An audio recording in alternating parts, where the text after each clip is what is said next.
All right, welcome in everyone to this MLB draft watch along here with Matt and Dave, or Matt and David, Matt and Damian. David will be here in a minute with us. Um, yeah, this is gonna be our first time doing a draft watch along. We're probably gonna look like complete idiots, not knowing some of the people that get drafted and everything about them. But we're gonna do the best of our abilities to give you what we know. And obviously, we'll be joined by Andrew as well, who was on the mock draft last week that I missed. But Matt, before we get the draft officially started, as it's getting ready to kick off here, how you doing so far? Doing pretty good. Had a fun weekend. I went to the UFC fight in Nashville last night, so that was really cool. And excited to talk about the draft. One of the only bright spots for the Braves season this year is going to be getting a new player here tonight, or a few. So that'll be good to see. Improve the farm system, and it's always fun to see these kids that especially the some of these guys from high school and even the college guys get their dream right Yeah. here. I mean, it's a dream come true for a lot of these guys, and these guys at the top of the draft are going to be given generational wealth, and it's so cool to see these kids. And hopefully they can. Hopefully we get to see the next superstar get picked tonight. So very cool. But Damien, I know you were out of town. How was your vacation? Yeah, it was a blast, man. I was in Mexico for went left last Sunday, came back on Friday. Um, just had a blast. Was at one of those resorts there, so did a bunch of like razor riding, zip lining through the jungle, basically. Was not particularly thrilled to be doing that part of it because I'm deathly afraid of heights, but man, it was a lot of fun. Really good reset and a good way to spend the birthday. So, but I'm glad to be back here and get this going. So let's go ahead and pull Andrew up here with us. Andrew, welcome in, buddy. Hey guys, how you doing? Good. How are you doing so far? Good, good. Excited. Yeah. So what do you think the outlook is right here for the beginning of the draft? What do you Um, kind of feel or expect to happen here? I uh, I don't know. I feel pretty good about Anderson at the top. Just with the Nationals, kind of who knows where they're at right now. I think that's really the safest Yeah. option. Um, I saw Bremner maybe to the Mariners. That's kind of the first crazy pick I've seen talked about.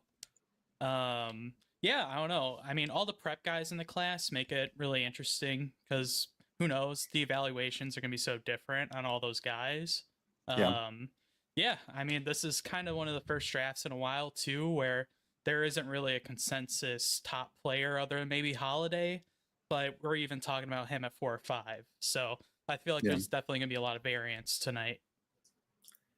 Yeah, you think with Rizzo getting fired just so close to the draft, does that really throw a wrench into a lot of draft strategies? Like, I mean, I know Cade was kind of the presumptive pick already at that point, but there was still some flip flopping. But I mean, what, like less than a week before the draft, you fired your GM. It seems like it really throws a real wrench into everything. Yeah, the timing is just crazy. Like, Yeah. I mean, yeah, I don't know because they probably didn't fire like their director of scouting or Yeah. whoever's actually running the draft. So I'm sure their board isn't like just totally thrown out. Um, but yeah, I mean, I don't even know if like because like the way the Cubs do it, Hoyer's not actually making that pick. Like that's all Kantrovitz. So that probably changes from team to team, but I would assume that whatever board they had before Rizzo got fired is going to be their board tonight and then tomorrow. Yeah, I know like the Dodgers, Gasparino does a lot of the actual picking, not Friedman, Yeah. and that. So um we got David here with us now too. Welcome in, David. You're Woo! late, That's so you're okay. fired. Yep. Just Say kidding. happy birthday to Gina's mom No. Happy because birthday, Gina's mom. Happy we were birthday, having Gina's mom. late lunch, early Happy dinner with birthday. Gina's mom. So So we're waiting on the draft to officially start. Manfred's on the at the podium right this second. He I got couldn't. booed like crazy at the beginning of that, by the way. Which commissioner doesn't? Like, which commissioner honestly doesn't get booed at I the don't know, draft? but Manfred. Well, I don't think the NHL commissioner gets booed, does he? I Oh yeah, think so. dude, Maybe they he Yeah. hate does. him. I think Oh, yeah. everyone. I think every Yeah, commissioner. every does. commissioner gets booed. But yeah, Manfred. There's the history with Manfred in Atlanta All Star Week, so All Star game. So that's been something going on here too. But it looks like the Nationals are officially on the clock now. So Yeah. I wish I could figure out how to get to share the sound here, but I don't know. I couldn't figure it out before we went live, so we'll just have to kind of deal with it as we go along. Oh, it's nice they got the stream on the website. Do they this year? Yeah. Nice. Don't have to scourge for a live stream because they took Right. MLB Network off of everything. Yeah, because we don't like our sport. Basically, we don't want it to be anywhere. Right.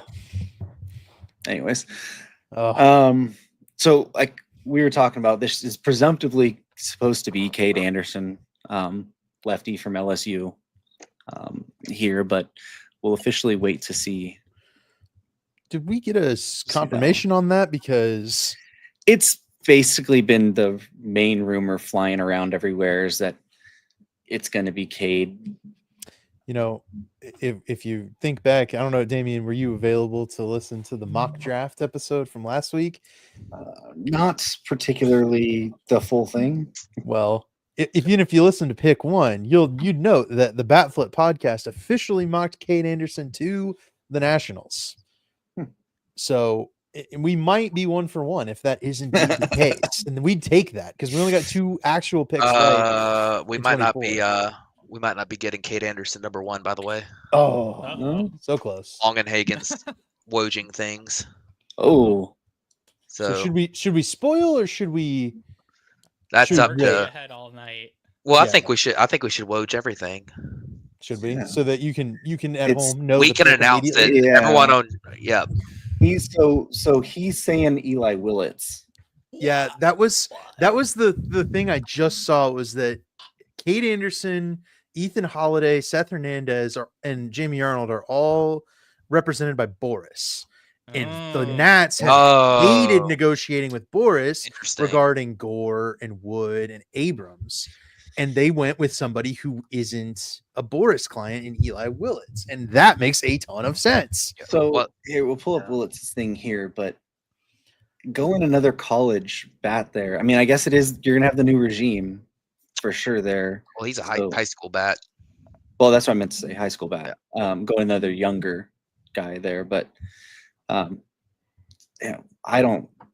Yeah, dude, the MLB draft is so unpredictable. Like, I know. I love Yeah. this thing, man. So we're starting early tonight. Yeah, It's going to be really interesting if they cut him an underslot deal, if that is the case. Sometimes you get the high school guy pick #1. I mean, kind of like the Mickey Moniak to the Phillies several years ago. Royce Yeah. Lewis, I think, was an underslot as well at #1 when he got picked first. Yeah. So I was think Correa. Correa was Yeah. was underslot. So I mean, there's a lot of times that works out really well. Going underslot high school guy because you get a high upside guy and you can still build depth throughout the draft. So I think that's something that it might end up working out here if that is the pick, which We'll hadn't see. been officially announced yet. So yeah. And let us know if you guys don't want us to woj it, Right. because Please do. if not, we will not say it. And this isn't that this is always correct either. Right. oh yeah, This yeah. is, it this is changes. giving as much information as they know at the time, but things change within 30 seconds in the baseball draft. Yeah. So, I'm trying to. and then if I'm still distracted, I'm sorry. I'm still watching the Dodger game still on right now. So Yeah, well, There's a bunch they of gonna teams lose still their- playing. are they going to lose their 10th straight game? they won yesterday. Thank you very Oh, much. I And didn't- they're I winning didn't right see that. now. I didn't pay attention to them. You know, winning yesterday. we have to do it now because before once we actually get into the picks, if the Dodgers lose today, the Cubs will be the best team in the National League. We do have to say that just as a courtesy note. Congrats. I think this is It the best doesn't thing- happen very often, so I think this is the best thing to do at this moment and just say Yep. and just remove David Just off the get rid stage of him. because he can't add himself back. That's the best part about it either. He has to wait for us to add him back too. can I think I might be able to add myself back. I'm on Nope, the you actual thing, can't. but Nope. it's fine. We have two copies, and when Damien and I are both signed in. Did we not get a clock on how far they have left? Okay, it says pick is in, but Probably on is now. in if Longenhagen was able to get the info and Old Jet had spoil to it. get his Jet. There's Jet Old Pass Jet and had to saying get Eli his, Willits. It is Jet official. Oh, here it is. Yep, that officially getting announced. So, That's pretty obviously, interesting. It is interesting. So I want, as we kind of open the show, we'll talk more about Eli Willits going to the Nationals, but I do want to get the thoughts of the Dodger fan with no pick until probably 40 overall. Who would be, who would have been your favorite guy if, the Dodgers had a pick to distribute this year? Obviously going over the luxury tax, that's what's costing it, but it's like, you're fine. You got major league players. Who's your guy in this first round early on that you would have liked? Bauer. Jack Bauer. I listen, with the Dodgers, I've always been trained to look prep. Mhm. Like they very rarely go college early. They like their arms. So it's like Schoolcraft. It's Brady Ebel if he gets there. But then Bauer was kind of like the guy who kind of fits like the Maddox Bruns type of role. Like, hey, big lefty, throws fast. Everything else is kind of like there. But that would have been the guy. I'm not sure they're going to be able to sign him. But anyways. Mm-hmm. Hey, Damien, if you refresh, I believe the draft tracker is working properly now. Let's see. There it is. There you Okay, go. perfect. Yay. So I do want to add something to Willits. Yeah. He did not participate in the MLB draft combine. So there's a clause with that where if you're selected, you forego a certain percentage of your bonus. So basically the team can offer you, like, he's going to get under slot now. Mm-hmm. And it's going to be significantly less than if they had picked somebody that participated in the combine. Interesting. So that's kind of when we were talking about draft strategy and certain things that are different from other leagues. That's a big one. That's a huge. Yeah. I mean, that's like $1 million to $2 million to play with now that they didn't have before if they would have picked Anderson. Yeah. Well, and so now that Willits is picked here, right? The consensus had kind of been like maybe it was like Liam Doyle at 2 for the Angels because it's a fast, a lefty that could kind of move through the system pretty fast and get to the major leagues. Well, now you have Anderson right there too, who doesn't need much more polishing. Yep. I wonder if this throws a wrench if they look at Anderson instead of Doyle. Yeah, that would do it, though. Part of this MLB draft process is you're puzzling, right? You're just putting pieces of a puzzle together with your bonus pool and your slot values and everything. So if the Angels already have been talking to Liam Doyle, which we might not. So Longenhagen just said he's hearing from multiple sources that Ike Irish will be the pick at 2. That was rumored, wasn't it? So did we mention that? Yeah. Well, if you look at the last few drafts for the Angels in the first round, they've picked a position player that's going to move very fast and is major league ready or close to major league ready. They got Christian Moore, and you think about Nolan Shanuel. Those are both like really good plate discipline guys or really polished. Plate discipline's probably not the right. Very polished, college bats that'll be move fast, and then get to the big leagues quick. I mean, Ike Irish could be in the big leagues later this year. Or, he's got that kind of polished or early next year. So, and of course, also being under slot, it kind of makes sense. Yeah. So yeah, both would go under slot, obviously. Yes. I think Ike Irish is definitely well under slot. Yeah, and slot value for that is what 10.25. I think that says right here. So. Yes. So.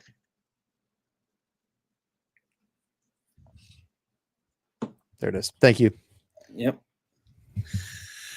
Yeah, that'll be really interesting. I thought maybe they'd go arm, a quick moving arm, just because they've done that with position players recently, and the pitching staff kind of needs a little bit of life to it. But like we said, the MLB draft is so unpredictable here that that can, like, where did I'm trying to see where Kylie had Ike going. He had him going 13 to the Giants. We had picked Ike as one of our like lower slot guys. We had him at 7. But even that, we said he could be picked higher. And I would say this doesn't have much impact on the Ethan Holiday thing. I think Ethan Holiday's going 4 to the Rockies. Feel like that one's we're still pretty confident on that one. The question this raises is, where does Liam Doyle go? I don't think he's really a fit for the Mariners. I mean, maybe Pirates, but like this, I would lean Pirates right Well, now. Pirates. The Mariners have Cade Anderson sitting there now too. If Yeah. Mike Right. Irish is the second pick, So I mean, and the thing is, I wonder if the Rockies, like, if pitchers keep falling into their laps, like, do they just, like, you know how hard it is to find pitching in Colorado? Like, do you just continue trying to go down that role? Whoa, it's not. Hold on, Tyler it's not Ike Bremner. Irish. It's Tyler not Ike Bremner. Irish. It's Tyler Bremner. oh wow, Wow. whoa, Woo. Okay, so Longenhagen doesn't know. Would be the yeah, holy cow. wow. Well, he just goes dot. So we had Most Bremner at Angels pick ever 13. right there. Yeah, that's an Angels ass pick Yeah. right there. Wow. That is So- crazy. Here's the thing about Whoa. Tyler Bremner is that's a super underslot pick. He Yeah. Oh, was very. mid-teens for sure. I like Tyler Bremner, Yeah, but I was very much of the mindset that that's a guy who's changeup centric, right? His whole arsenal is going to revolve around his changeup, and that's not a guy you take at the top typically, right? You take the big fastballs at the top, the guys that you need to develop the secondary stuff. This is a guy that's more like a Jordan Wicks from the Cubs, who the Cubs took him at 21 overall or something, and he had fallen to them. The arsenal obviously fine, but it revolved around the changeup, and the velocity for Wicks has never really gotten there. I don't know if that's going to get there for Tyler Bremner, especially for a second overall pick. Yeah, that's a shocker. Man, Yeah. Wow. it feels like back when the Rangers picked Kumar Rocker number 3. yeah. Everyone's just like, where did that come from? And Kumar had at least had some of that like pre-draft pedigree, right? Like a couple Yeah. years before, Oh you yeah, could yeah. have He had, envisioned it. yeah, he had some, but So- he was ranked like in the 30s Right. in that draft when you looked at the Mhm. prospect, the big board lists, and I would say at the number big 3. board, the big boards are not necessarily how teams operate. No, right? you're right. They aren't, but But- at the same time, it's like it's rare to see somebody who's like 30s go that high. Like you see guys who are like the number 10 player go at number 2 or something. Like that's common because of the slot values, but you don't see guys who are, a lot of people aren't even projecting as first rounders, go number 2 or number 3 or whatever. But obviously Bremner's not the same case. He was Mhm. projected a solid first rounder, but it was Yeah. it's pretty crazy. So He will still probably be the first of this entire draft to be at the major league level, though, regardless. yeah. Like, So Angels- Especially now Angels- given the team. someone in the the Fangraphs chat said the Angels going to promote him without him throwing in the minors, aren't they? It's probably very well might happen. So, gosh, which is an interesting thought. Is we talked on Monday about Liam. We were talking about Liam Doyle maybe to the Angels, Mhm. and the Angels having a fast moving pitcher who can come help out this year because in their bullpen, because they really have a good they honestly are, I mean, they don't have a good chance at the playoffs, but they're not out of it right now. They're right around 500, and they probably aren't going to be sellers at the deadline if I had to guess. So our guy Greg Zumak had Tyler Bremner at number 2 in March before this Wow. season played out, where Bremner was, stock lost a little bit and some of those other guys rose up. But that's hilarious because of late, I think Greg dropped the draft today. He had Bremner in the mid-teens, just like everybody else. So Yeah. um, Yeah, I wonder what Seattle does, because they've been heavily rumored on Seth Hernandez, but now that Cade is there, yeah, I'd be like, shocked if it's not Cade. it has to go Right. Cade, probably. How sick would it be if I got that to the Rays? How I sick would know. that be? Yeah, for real. which, yeah, we picked Seth Hernandez as the faller, Yeah. the high slot requirement. to go down to one of the teams that has a big bonus pool. Rays obviously have, I think, the biggest bonus pool in the draft. So, they can probably promise Hernandez the same money as a Mariners, as a Rockies, as one of these teams up here. Well, the Rockies they've promised Ethan Holiday, whatever. So, which by the way, I don't know that we talked a ton about it on Monday with Ethan Holiday, but I mean, there's a lot of concern about Ethan Holiday's hit tool. yeah, I think there's a lot of people who there are some people out there who think he's like going to have very little chance to hit unless he makes major adjustments. Good thing he's going to Colorado. Right, but even then, I mean, last year they took Charlie Condon, who's kind of the same way. Yeah. Nobody thinks he's going to hit because his swing, and he just has so much swing and miss, and he did in college. And it's like you're looking at Ethan Holiday. Apparently, I've read that his contact rates were really, really bad, this year, and just it's obviously he's got power and he's got the pedigree, but it feels like a Colorado pick. They've done this a lot early in the draft in previous years.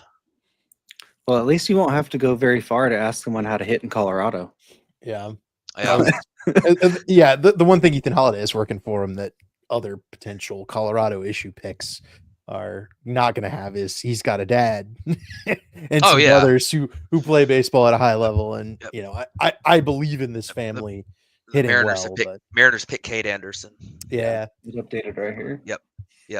So it's official. I mean, they very well might have gotten the best player in this draft. Yeah. There. So it's a really good pick for them. Yep.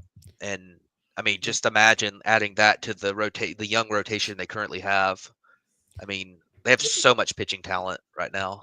It's crazy. Yeah. It's top heavy though. But Cade Anderson gives them a legitimate additional minor league option. I really don't know that they have any minor league pitching to speak of at the moment. I don't know that they do anymore, but they have 6 major league pitchers who are all fairly young and really good. I mean, you've got Wu, Miller, you've got obviously Gilbert, Kirby, all those guys are pretty young, and then Castillo's not super young, but he's signed there long term. So I got Cincha, Sloan.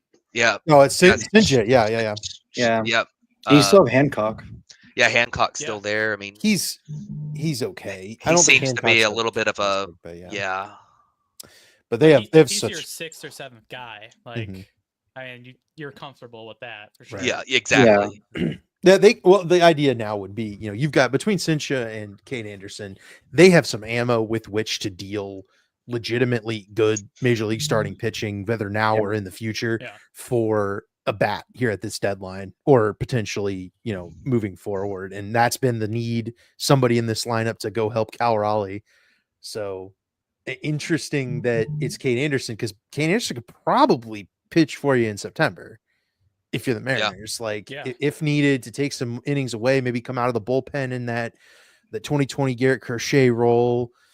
Who was the other one who did it? The guy from TCU with the Royals in their World Series year. Oh my gosh, he's a lefty. He ended up not being very good. But Finnegan, was that his name? Yeah, Brandon Finnegan. Yeah, Brandon Finnegan. Yep.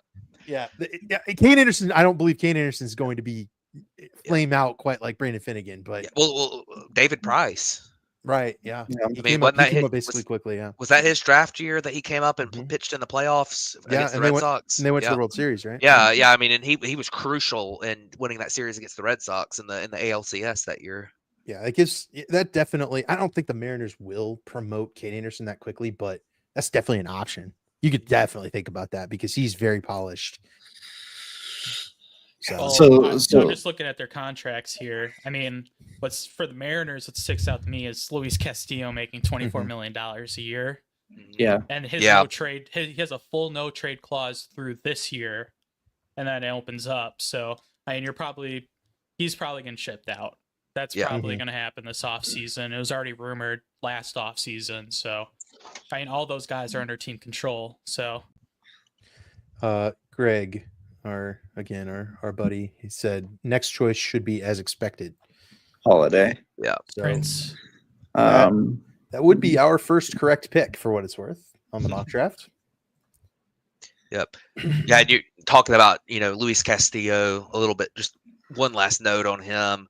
This year has felt like kind of starting to, or really 2024 as well, starting to decline a little bit. He's 32 years old, but he's still good. So this could be a really good time to move him this offseason, assuming that he sticks, pretty good the rest of this season. Because he's got a 3.41 ERA, but the metrics aren't as good on him, and his swing and miss is way down from what it has been in the past. Yeah, and that's been regressive in the last couple of years. So. Right. So I think that would definitely be a move for them to make, and now they've just got reinforcements and Cade Anderson, who you can almost, you can almost think that Cade Anderson should be ready next year, right? I mean, at some point, yeah, he could be a direct replacement.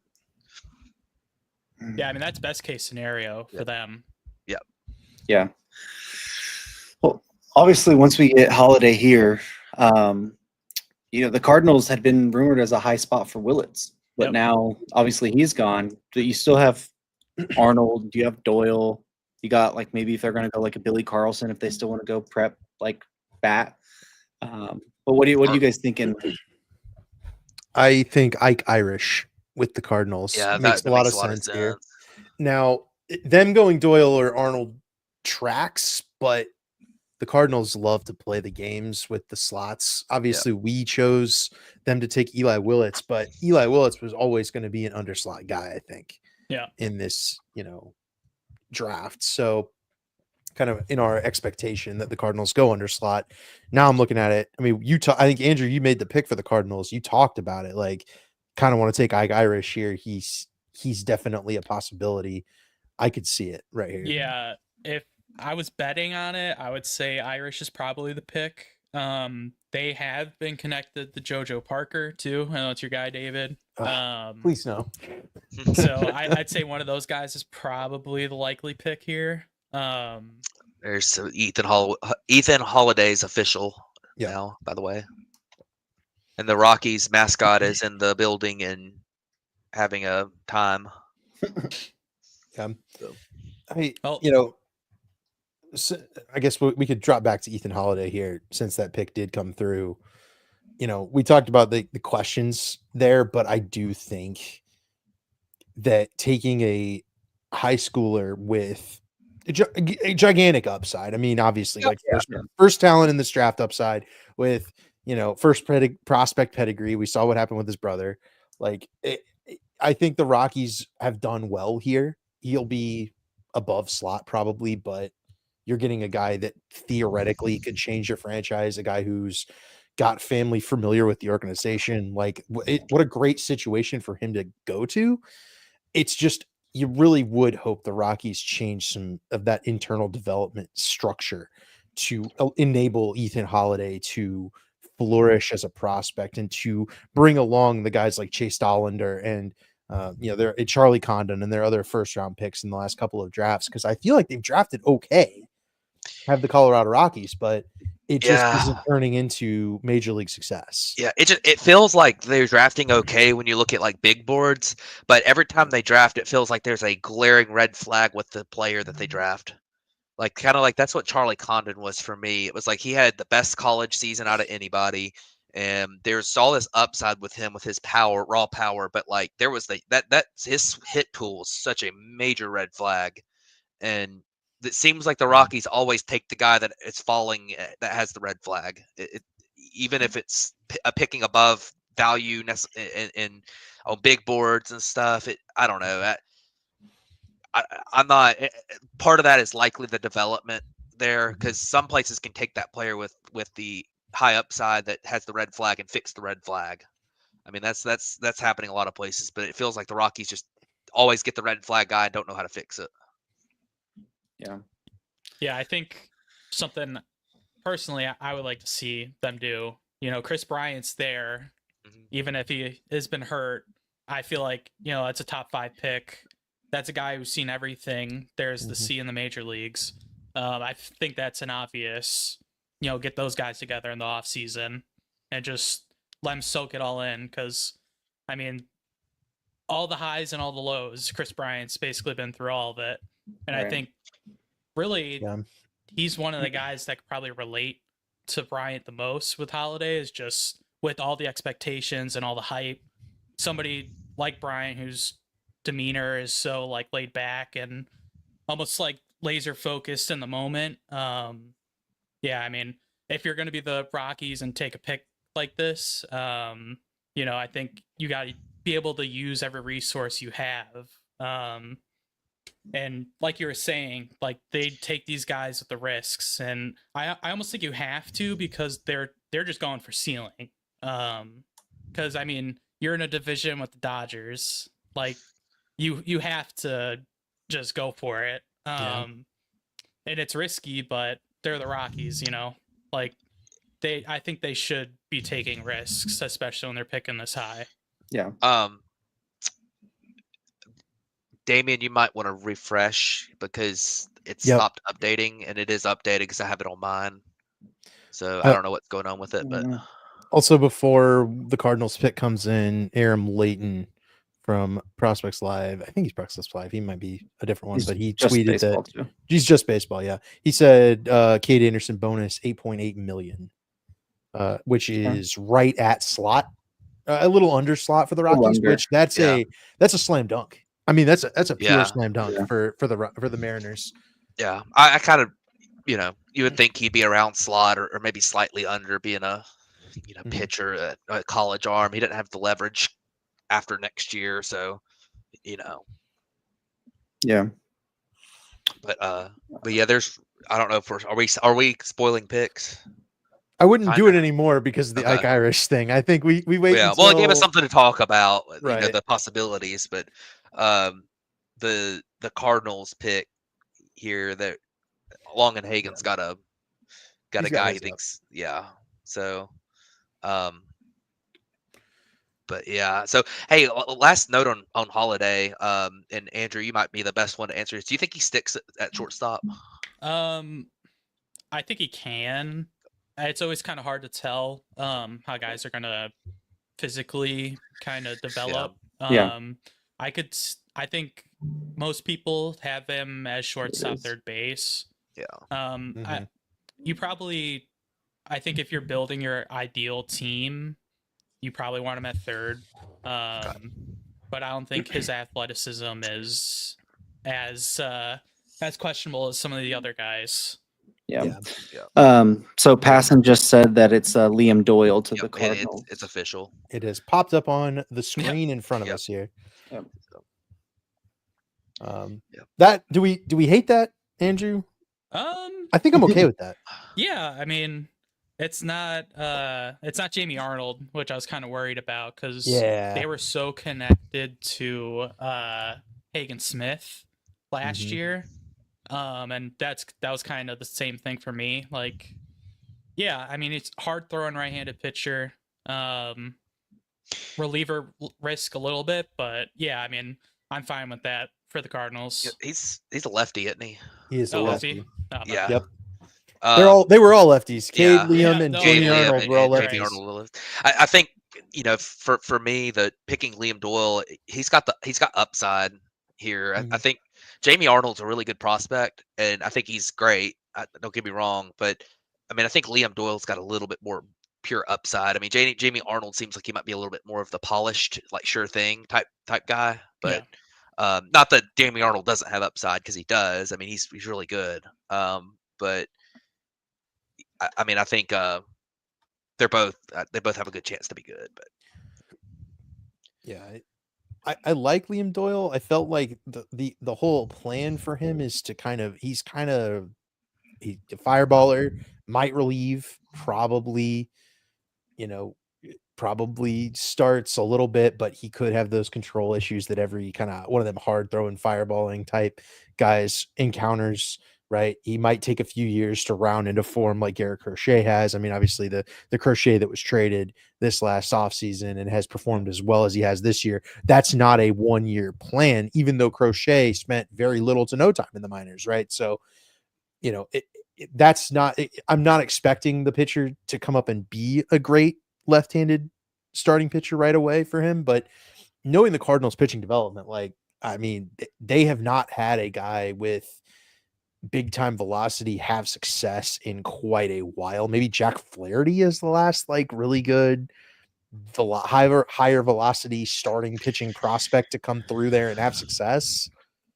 And that's still Yeah. saying like 95 as high velocity, and that's not really true anymore. Yeah, I mean, It's been a while.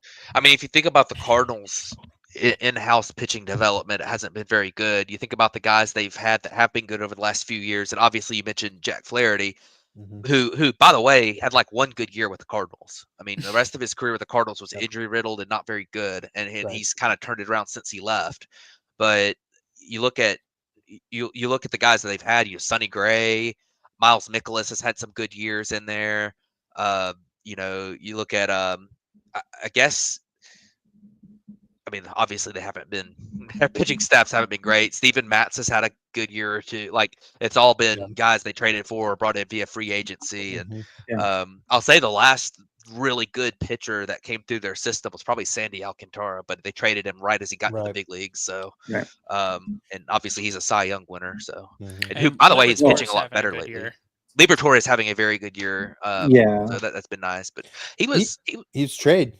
Yeah, well, he had not made his debut when he got traded yet, but he basically got traded as a big leaguer because I think he pretty much immediately made his debut afterwards. But and he's not really a fireballer, is he? I mean, no, Liberatore, no, he's like more of a yeah.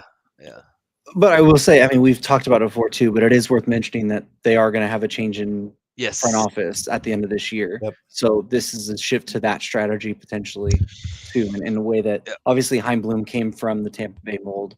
We didn't get to see that all the way in the Boston, years and stuff, but you're seeing some Boston guys like Brian Bayo is starting to have a nice turnaround too to his start of his career. So I wouldn't. It's worth mentioning that they're going to have potentially a shift in the way they're scouting and developing pitching moving forward. So the Pirates are up on the clock now. Yep. Yeah. And I think the dream might be over for the Rays, but we'll see. Yeah. So. Oh. At least that's what's been rumored. I hate that. That's not what I'm hoping for. I'm hoping the Longenhagen's got some incorrect information here because I mean they just do this though. I mean it's Harrington, Chandler. I mean this is what they do. This is a twofold issue though. I do think if you take Seth Hernandez here, which is what it looks like, it's the right pick. He's the best player on the board in my opinion. But the Pirates taking another starter and one that he's going to need some development time, but this is a guy with a high-end talent, tells me they're not confident in having Paul Skeens for 2 or 3 years down the road. And there it is, official. So and officially there it is, Seth Hernandez. Yeah, I would say this one bothers me a lot more than Liam Doyle to the Cardinals.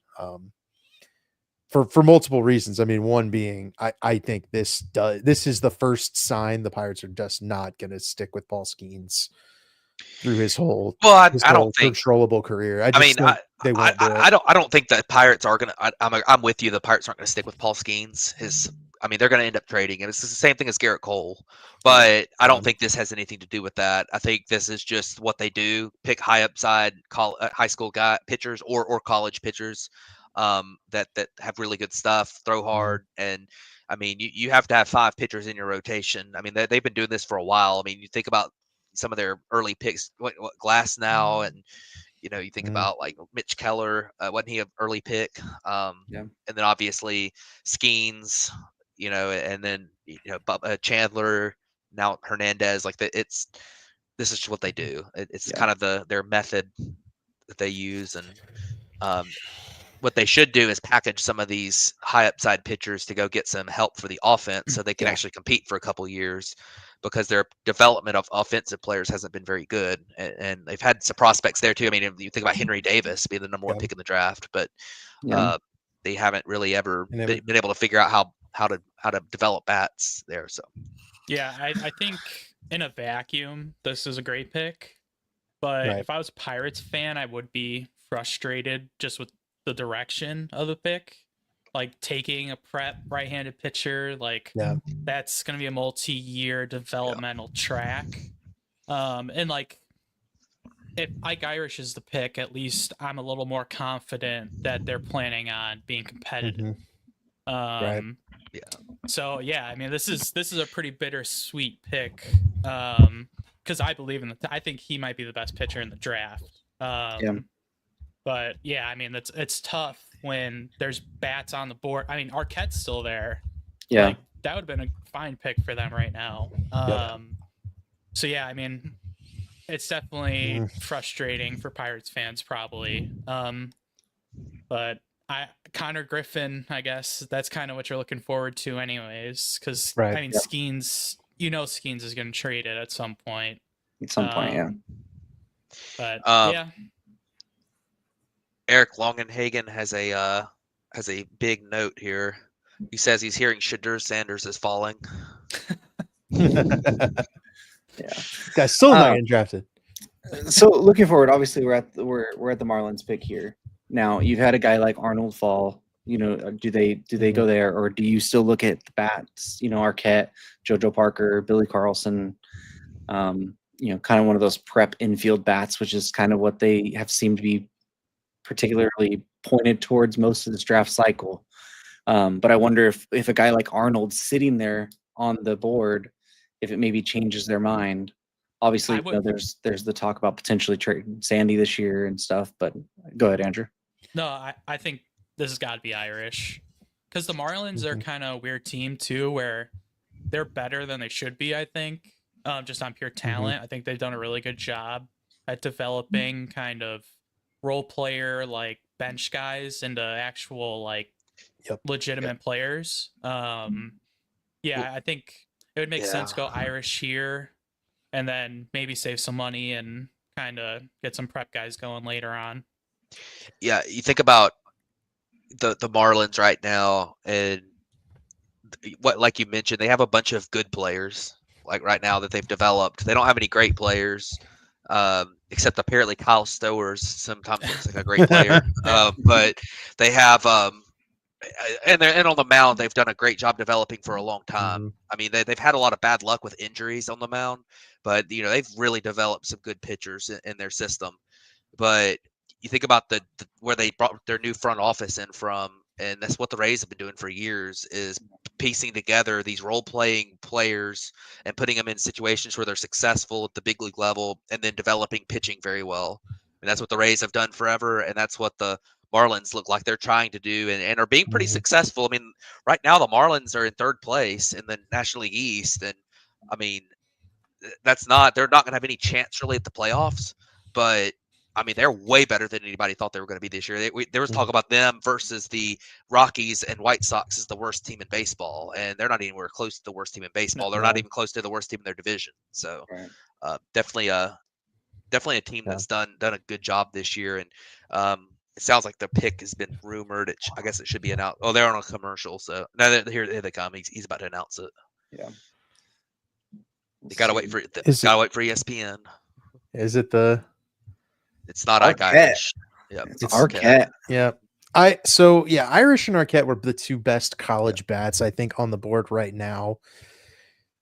I think Irish is the better bat. Arquette's the better athlete, is kind of how I would think of this. Yeah.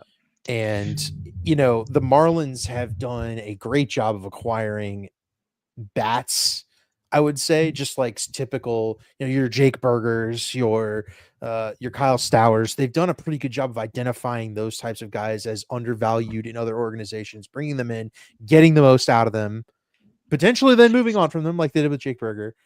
And that looks kind of like a good move, because Jake Burger's been terrible for the Rangers this year. So, going with the athletic guy, that feels like Ivar Arquette feels like a guy that can actually step in there and potentially be a longer term piece rather than someone they develop, ascend and then move. Like some of these other guys. Like Irish might have been kind of, they're just another Stowers for them. Arquette feels like maybe he could step in and go play some shortstop at the end of next year. I think Arquette's definitely more of the ceiling pick than Irish too. Yeah, and that's one thing that maybe to kind of take from some of these picks here. You look at these smaller market teams like the Pirates and Marlins, and you'll look at here the Reds and a couple picks, the Brewers later on. That picking upside players, that's the way they're going to get an upside player, is by drafting them or signing them in the international free agent pool. They can go piece together guys who are going to be good corner outfielders and platoon guys and stuff that might hit really well. But the way for them to really get that upside, get that star, is the way. And the Royals too. I mean, you saw that. That's what they did with Bobby Witt Jr. And it's just one of those things where you really need to draft that guy. And drafting Ike Irish is drafting a player that he's probably going to be obtainable for the Marlins in a few years. I mean, the Ike Irishes of the world. I mean, and there's concern with him as maybe just being a corner outfielder who doesn't lift the ball enough too. I mean, so he's not a super high upside pick. He's a high floor pick. He's probably not going to be bad, but and he's got a ceiling, but of course, but he's I like this pick for the Marlins. So here's the question for you. I guess I'll start with Andrew, but then I'd move along. Is between Iva Arquette and Wehiwa Aloy as college shortstops, both decorated. Do you like Arquette as a 7th pick more than Aloy is like a 15th or a 20th pick, kind of where he's being placed right now, or is this more of is there a bigger gap, I think, between these two, like college shortstops? And these guys are the two that you could probably compare the most in this early, portion of the draft. Yeah. I mean, they are pretty similar. I think Arquette's probably just a half tier above. Like if you're doing like a prospect grading scale, like 55-50, like I think Arquette's definitely got the edge. It's probably close enough. Like if you're saying the 7th pick versus the 15th pick. But yeah, I mean, both guys they're very similar prospects for sure. I do think Arquette has a little more pedigree though. Yeah, and I'll just kind of say that with Arquette, and Andrew would know more than me, but so correct me if I'm wrong, but Aloy's got a lot more swing and miss and chase in his game, doesn't he? Yeah. And that's something for me. It always concerns me, especially if you're drafting college players who are 21, 22 years old. If you're drafting a high school guy that's got some chase, he could develop that. But it feels like somebody who's played in the SEC for 3 to 4 years is more likely to not, having that much chase is probably probably a little bit of a concern for me. So, and Arquette, I think probably has some chase to his game, but not as much as Aloy does. Yeah. Worth noting. Oh, go ahead, ahead. Andrew. Go ahead. Well, I was going to say, worth noting that Aloy or Eva Arquette had 28 strikeouts and 103 at bats in the Cape Cod League. I was going to look up Aloy's as well. Aloy's 3 walks to 19 Ks and 81 at bats in the Cape. Right. So really, both of them had, I would say, more strikeouts on the Cape than they did in college. Yeah, and but also Aloy was the better hitter on the Cape for what it's worth. Yeah, just well, over that small sample. Yeah, well, the 3 walks thing is what I think Aloy being a chase guy is kind of the thing that concerns me. Seeing as much advanced pitching as he's seen, he probably shouldn't be chasing all that as much as he is at this point. And I mean, it's not like he's coming from a program that doesn't develop very well and doesn't have he's coming from Arkansas, so it's obviously he's been at I forgot where he was at before he transferred, but somewhere out west before he transferred. But I have their college. Yeah, go ahead. Aloy had 10.3 walk percentage to 20.6 last year. Arquette had 12.6 to 16.5. Yeah, you're talking a very small difference. We got our college hit tools. 8th pick here. All right, let's SEC move forward. Versus JoJo Parker. JoJo That's Parker went number 8. That's my guy.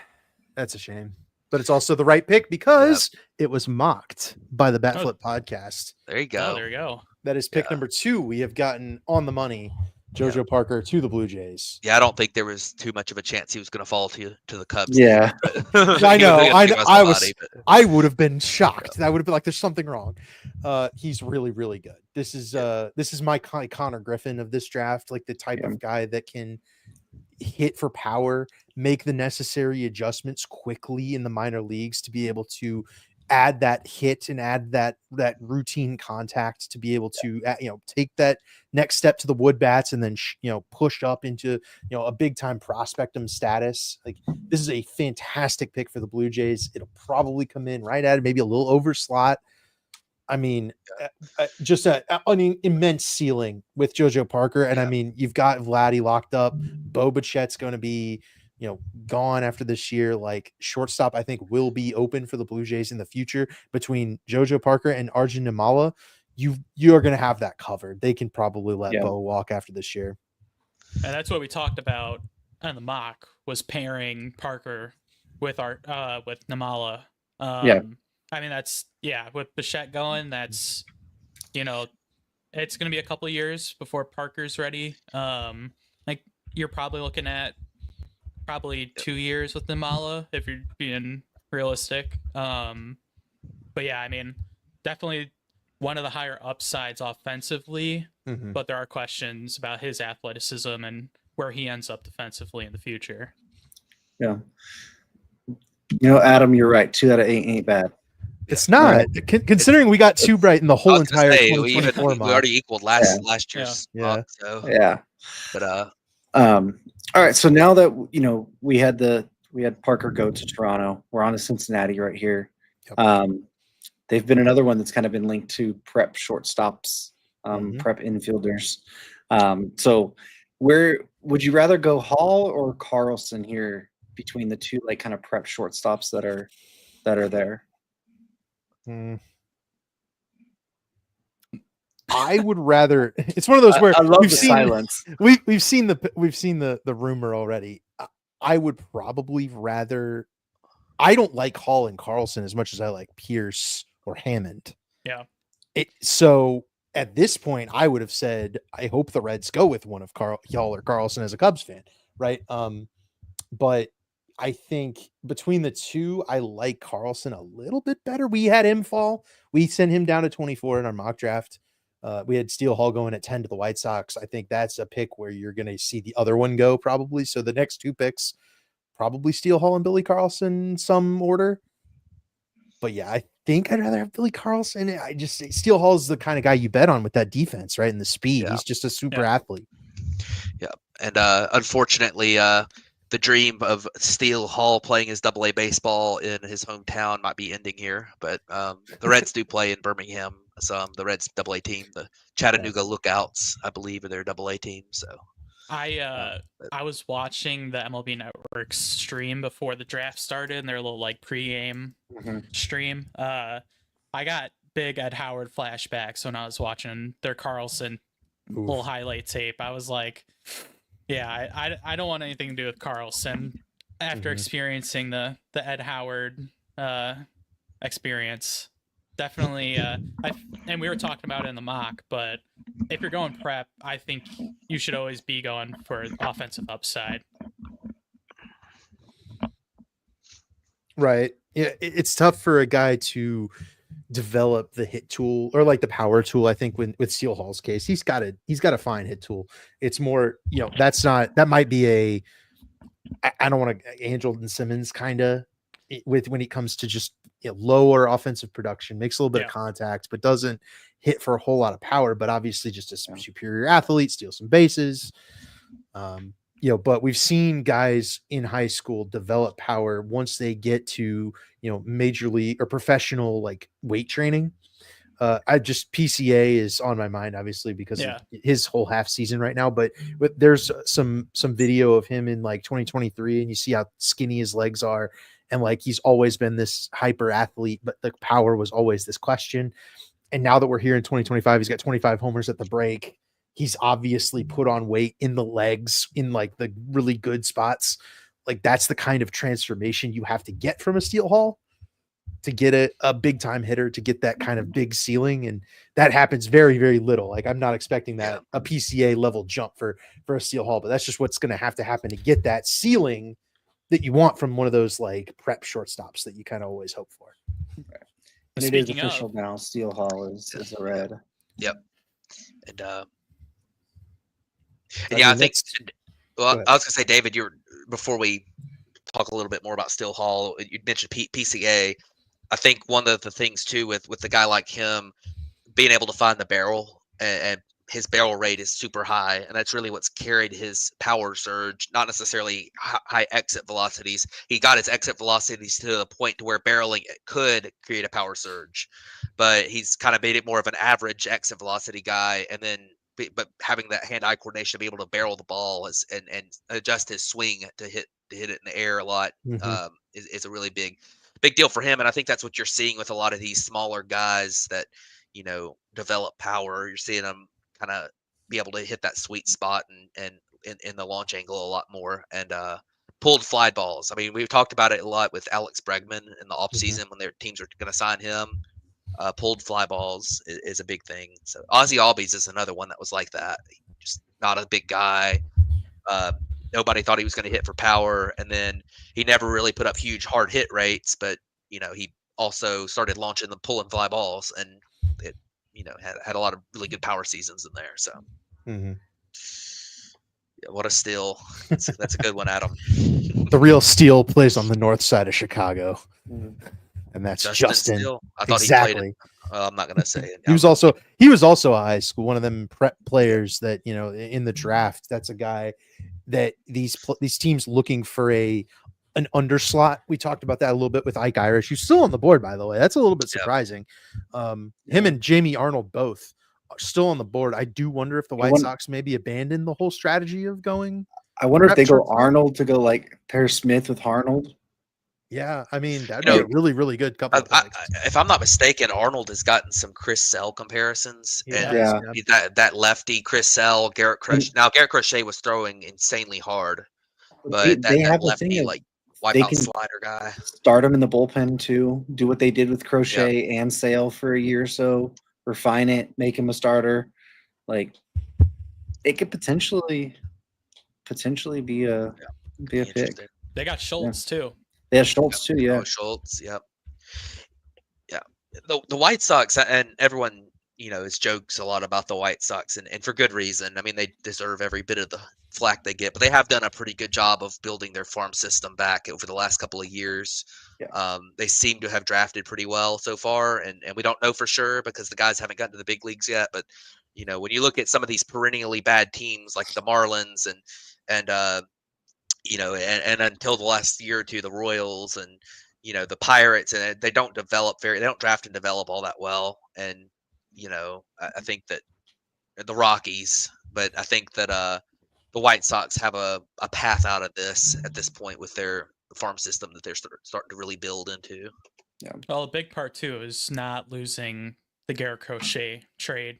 I won't say they won it, but I mean, they got exactly what they needed to out of that trade. So we were, if we had been doing this last year, I would have been slamming the Braden Montgomery train the whole way. I'm a big fan of that guy. I think he's going to be a really great player for the White Sox. Again, you don't like trading a Garrett Crochet, especially at this point, but like I think they got a really good return. And then now that we're here, like, it looks like I think they're gonna stick with the plan. Yep. Colson Montgomery's looking pretty good so far too. That's an interesting one too. That's kind of an interesting comparison for what they're gonna do here, because we've been talking about the whole the White Sox going for a prep shortstop. We talked about that on Monday.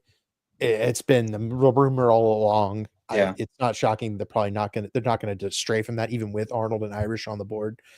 So yeah, it's an interesting comparison to Colson Montgomery because he was a highly ranked prep shortstop that fell a little bit in the draft. The White Sox scooped him up at 22, and he immediately rose into the top 100, and they've developed him into a major league caliber player. It has not been a linear path of success for Colson Montgomery as a high school shortstop, and that is the kind of thing that all of these high school shortstops have. Like, if you're a fan of any of these teams that have taken a high school shortstop, you have to remember the development path will not be linear. It will not be Connor Griffin.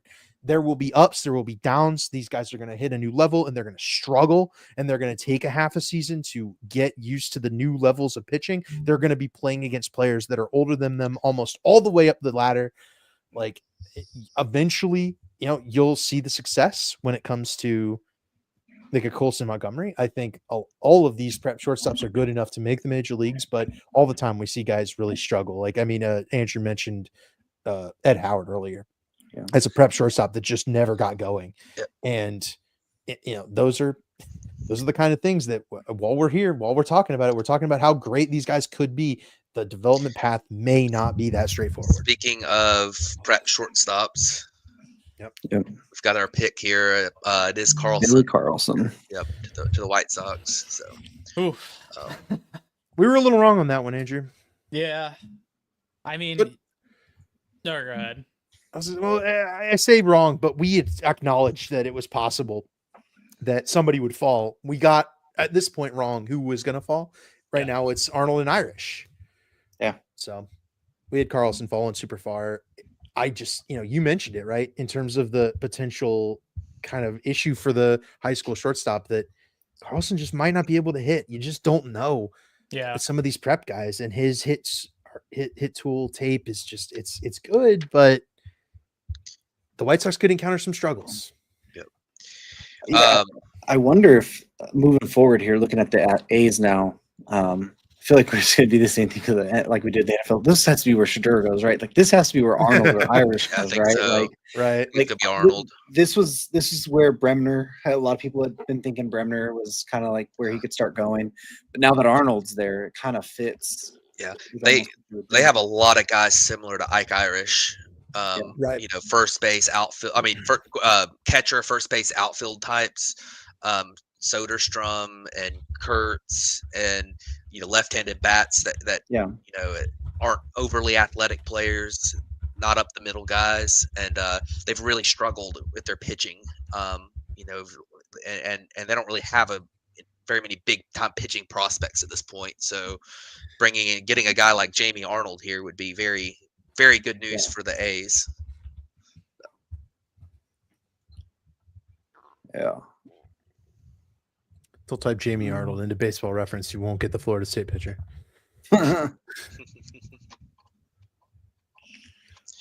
Yeah, honestly, I really can't believe that Arnold's still on falling. Yeah.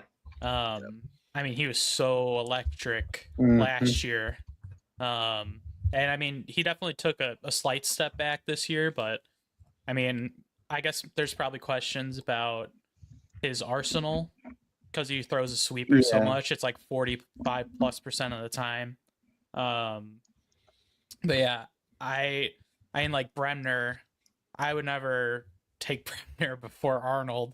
Yeah. But, I mean, that's just me. I mean, there's been the thoughts about Arnold maybe has a high leverage reliever risk to him, but like I still just don't know how you let him fall this far. Like, and honestly, like this is probably a hot take, but I would rather take the risk of getting a guy who might be a really good reliever than a guy like Bremner, where he's probably a major leaguer, but like a I 5. I mean, I would rather have David Bednar than Jose Quintana or something. Like, you know what I mean? It's just, and even like at 3, like, I don't know. I would rather get the higher, not higher ceiling, but just getting a more valuable player, even if the positional value. It's like taking a running back at like 2. Like maybe it's not the most valuable position at that pick, but I mean, I think you're looking for the impact in your pick this early. Yeah, I totally agree. Like, I think even like Arnold at his best is a middle to top of the rotation arm, right? Yeah. And then at his worst, he's a relief pitcher at some point, and probably a back end reliever at that point. Where like your best bet with Bremner is he's a 3 or a 2 potentially, but the odds are he's a back end guy who's like a fringe, probably starter, unless he makes some significant changes to his arsenal. So that, I definitely agree that like I think the Arnold slip it's been more undeserved than I think it's most. Yeah. Well, it also might be monetary things too. I mean that I mean, That's yeah, something you always got to remember with the MLB draft. and It might that's not.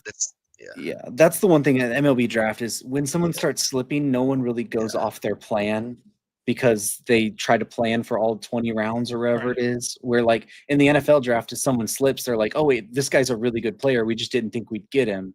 We don't Yeah. really care. Like we still are paying the same bonus." Where like Yeah. here, it's like, well, you might have to do a different bonus, and it might Yeah. screw up the rest of your draft that you have Yeah. in mind. But, No, there it goes. is there. It Yep, is right there there, it is. Jamie Arnold. So. All right, there he goes. I love that fit. I really Yeah. do. It actually does make a lot of sense. Yeah, and especially once by the time comes up, they'll probably be in Sacramento, I would assume. Yep. I Out mean, of that- maybe, but Yeah, they'll still be in Sacramento. I'm sure he's not going to be. I would assume he's going to be up in the next year or two. I think there's 3 years before they go to Vegas, right? I think so. That sounds right. I think it's 2 more years after this year, right? Right. Yeah. 3 total. So I think it's Yeah, 28 it's is when they. 28. Yeah, so So I mean, I want to go back to the Angels versus the Athletics here briefly and note that while I'm completely in agreement that I would rather have Jamie Arnold than Tyler Bremner at this point. We'll have to see what the Angels do with the monetary savings. Oh, yeah. Also, That- because Yeah. part of that calculus is going to be getting Bremner and that second round pick or that third round pick Yeah. or whatever they spend the overslot money on Well, versus going for a Sure. Jamie Arnold at slot there in two. yeah. Well, you got to remember that, I bet the Angels think that Jamie Arnold's a better pitcher than Tyler Bremner right now. I Mhm. mean, I don't think there's probably not too many people who think opposite, but I mean, they might not think he's that much better to where, you have to pay him and then forfeit the chance to sign some of these high school guys in the second and third round, which is where a lot of your top, all-star players come from, those high school guys that are high upside, second, third round types. So, And Yeah, I don't their think picks too. There's roughly $6 million difference in money. So I mean, the A's have a lot less to play with than the Angels. But I mean, I wouldn't be shocked if Arnold was pretty high on. I was gonna say Oakland, but the Athletics board. I've done that as well. Yeah. Man. Yeah, that's a good. You mentioned the fit though, Damian. I think the fit is really, really good. The Athletics have a lot of space in that rotation in the near future to accommodate a faster moving guy. They obviously have a really good development path for relievers because they've been able to pull together, the Mason Millers, the Lucas Ursegs, the relievers with nasty stuff have really come through Oakland or the Athletics. Well, I did it too. See, that's a group that has developed pitching nicely, and they've been very focused on bats the last couple of drafts. Nick Kurtz looks like an absolute slam dunk. I think the A's have got something cooking here. Arnold feels like a really good steal there at 11. We like that in terms of value. I'm liking it. So it looks like the Rangers are up, and it'll be interesting to see where they go. Who did we have mocked there? We had Neans. Xavier Neans, third baseman, a high school third baseman. If rumors are true, we got the position right. We did not get the player right, which so close. And they've been connected to prep basically the whole time. So and there's the pick. Yeah, Gavin Fiend. Gavin Fiend. Which when we did the Gavin Fiend bit and we put him at 25 to the Padres, all we did was praise him and talk about how great he was and how he might actually go higher than Neans. And so it was like, oh, maybe we have him a little low. So yeah, this is not terribly surprising. Fiend is a really, really good prospect. These high school third base types, Neans and Fiend, were both guys I really, really liked for the Cubs.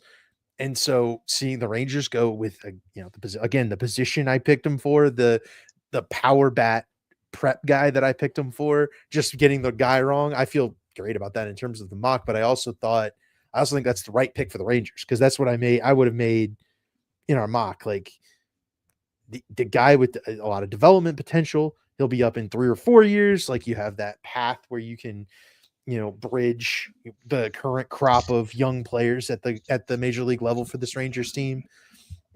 Go under slot and probably go get somebody else. The Rangers love to do that too. So, yeah, love this pick. Think it's really good. Obviously, it's a little early for Gavin Fiend on the big board stuff. Ike Irish continues to fall, but I love this pick. This is a great pick. Yeah, he and we went over this in the mock, but MVP at the MLB All-American game, hit over 400 at the ATU World Cup qualifier for Team USA.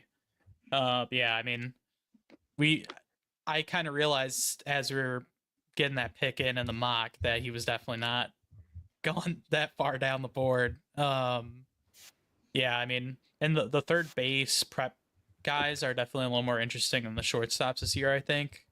Just offense. But yeah, I mean, I guess it really doesn't matter, but Josh Young, not looking like it's going to work out. Yeah. But Fiend's got a decent way to go anyway. But yeah, I mean, I think Pipeline had this pick in their mock maybe last week. But yeah, I mean, I think we're gonna see some of the third baseman prep guys go before some of the more athletic shortstops. I wonder if moving forward real quick, I wonder if this is where Irish's fall or fall stops, I say. Yeah. Kind of replaces the James Tibbs that they traded for Devers there. Would be a great fit just to slide right back in there. That's definitely a Posey pick. I could definitely see I've that. got it. Yeah, there's rumors about somebody else there right now, but At college? I haven't seen it. Another it's a college guy, but college bat makes sense. College bat, Yeah. Right. With a Posey. Would that be Killen maybe? Yeah. It would be Killen? That's That was a rumor, guess. I didn't look. That was a guess. Yeah, that's the rumor right That now. makes that actually does make a lot of sense though. See, Yeah. I feel like Irish maybe makes a little bit more sense with the questionable outfield that they have in San Francisco, where that left side of the infield in San Francisco is pretty locked up moving forward. But again, so you're not drafting for need, you're drafting for player you think is the best or whatever. But still feel like Irish there probably would have been a little bit better in my opinion, if it is Right. if it is the guy from Tennessee. I think some people kind of expect that Killen will end up at second base because of arm, not having the best arm. So, that would make sense. Obviously, they got Adames and Chapman and Evers and whoever to play on the left side. So, as it will be fair too, there's been some speculation that later on in that contract, Adames might have to move to second. So, yeah, really could be a thing too. Yeah, I think his defense has already started taking a little bit of a hit this year. It is. If I'm not mistaken, I think the issue with Adames is range more than it is his arm, right? I mean, I don't know. But yeah, we'll see. I think just taking the bat that you kind of deal with. That is, I mean, they got an advanced college bat. I think that's kind of the biggest way to lean into that one. So let's see. I think the pick came through as Killen. I may be wrong. It's not a fit. I think ESPN's on commercial, so they're not. They haven't announced it yet.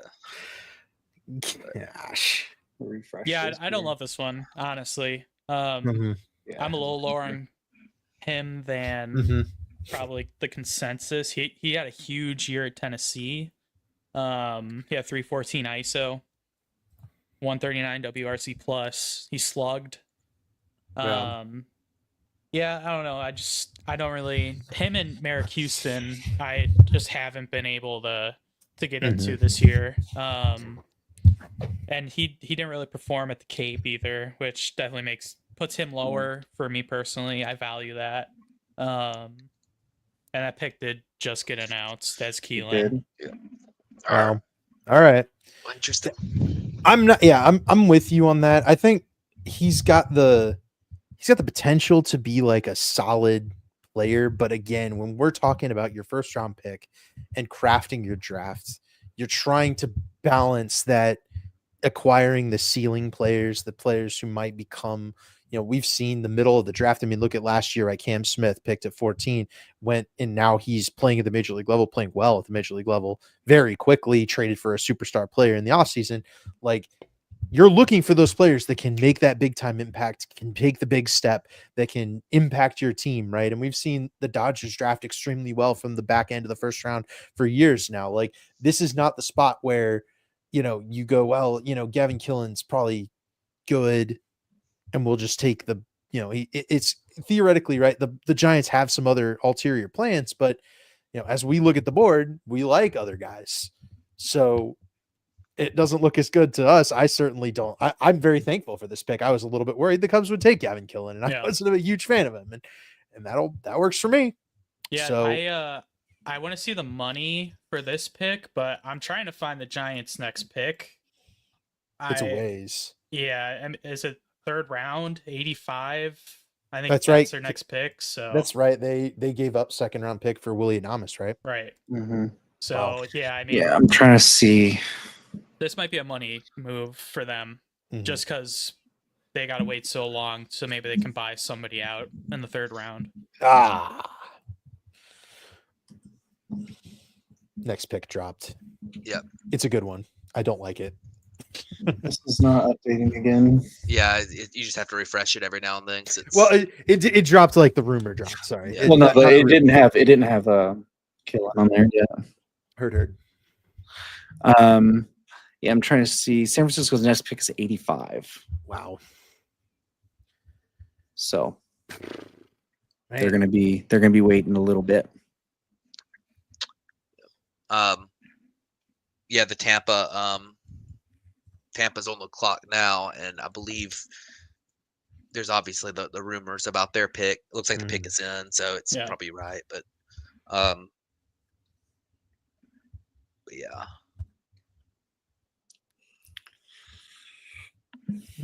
I think I heard somebody in the MLB, the pre-show, they were dropping comps. Maybe I'll save it because I know what the pick is, but there was a Dansby Swanson comp thrown out, which I thought was kind of interesting. Interesting. Well, while we wait for it, let's say hi to Plays here. Thanks for joining us. Oh yeah. Yeah, I mean, we could talk about this next one too. I think that's actually a pretty apt comp for a guy that I was kind of interested in as a Cub here in a couple picks, but Daniel Pierce rumored to the Rays, and yeah, he's a good fielder. He's a good hitter. I think, especially when it comes to his power, like his ability to hit the ball hard is really good. The question will be, can he develop that home run power with the wood bat? And that's a lot of the question for all these high school shortstops. But the Rays have been extremely good at pulling out power and contact and everything from these high schoolers. I mean, look at Xavier Isaac a couple of years ago, like a guy who was not mocked, anywhere near the first round, took him in the first round, and he's developed into a top 100 prospect. Rays are typically really good at this, and taking a guy like a Daniel Pierce means they believe they can extract the most power out of him. We talked to Greg a couple weeks ago too, and one of the things that Greg Zumock, who's at Ivy Futures on all the socials, if you're watching and you're like, who the heck is Greg? Greg is at Ivy Futures, talks a lot about the draft. He said some of the most important stuff that these teams have acquired and through all of this process and are making these decisions on is biometrics. And if there's something that the Rays are really good at, I would be willing to bet it's like the biometrics type stuff, the stuff that they've gone in and, analyzed kind of how the body is going to develop and how these players mechanically are and how that works in their system. It's something the Rays would probably be really good at, and them taking a Daniel Pierce tells me they really believe that he will ascend to that ceiling that we've kind of talked about. Yeah. Is that the pick? There it is. There it right? is. Yep. Yep. There It's it is. official. Yep. And it is a little reminiscent of their pick last year, Theo Guillen. Right.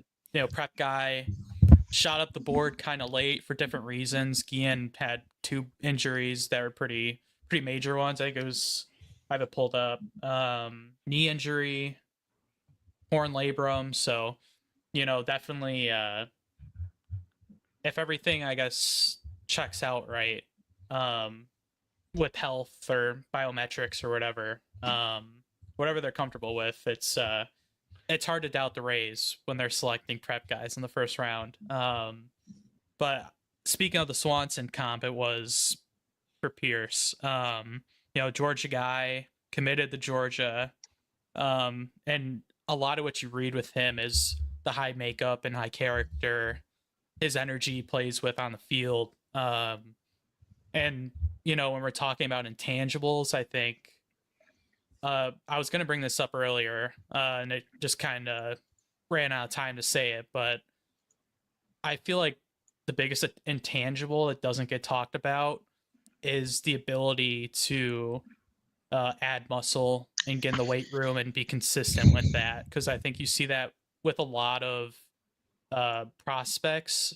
That's not a given. Like, you got to want it. And a lot of what I read with Pierce was that's like a guy you put the C on their chest. Like, and I mean, you love that as a Rays fan for sure.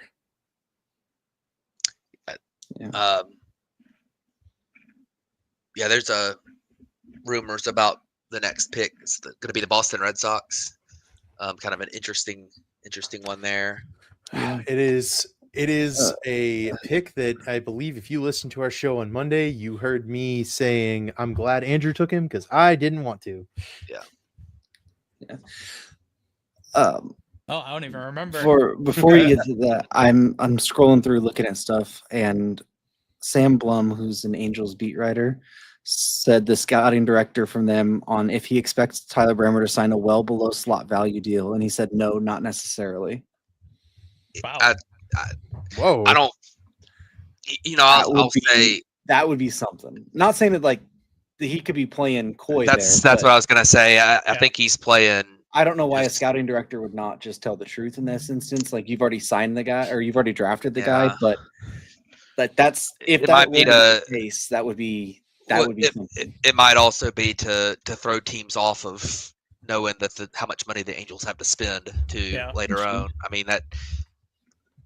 After the draft, maybe if they said something like that, you'd be like, wait a minute. But I don't. I'll be surprised if he's at slot value. But you never know. I mean, sometimes teams that didn't say teams he value wouldn't sign under slot. He just said he He didn't. said not necessarily. Yeah. Well, no, it said well under slot. So not saying that it's not under slot. It's just saying that they don't expect him to take a well under slot value. Yeah. So it's not like you're going to be expecting him to take maybe like $6 million or something. Like he might be getting 8. Has the next pick come through yet? Not on here. It hasn't yet. Okay. And I mean, with Bremner, the nuclear option could just be that they don't sign him if they don't agree to anything, and then they have that compensatory pick. They get the 3rd pick next year, or is it a? Yeah, I think it's the 3rd. They would get the 3rd. Like it would be, So what, then I saw something on that. Oh. I didn't believe it. I didn't believe it at all. I was like, there won't be a deal where they don't sign the pick. Ask Kyler Murray. Huh. I mean, I'd be surprised just because, unless something comes back in a physical on him or something like that. That's not the way that they do this. I mean, teams don't operate that way. Do we know if Bremner participated in the combine? I don't. It's a college arm, so it's. Yeah, I can look it up. Yeah, no, it's not. He wouldn't because he's a college arm. That's just for high school guys. He did. I think if you go there, it's almost like the combine where I think they're getting the biometric data and interviews. Gotcha. I don't know. That'd be a good question for Greg Zumak. Right.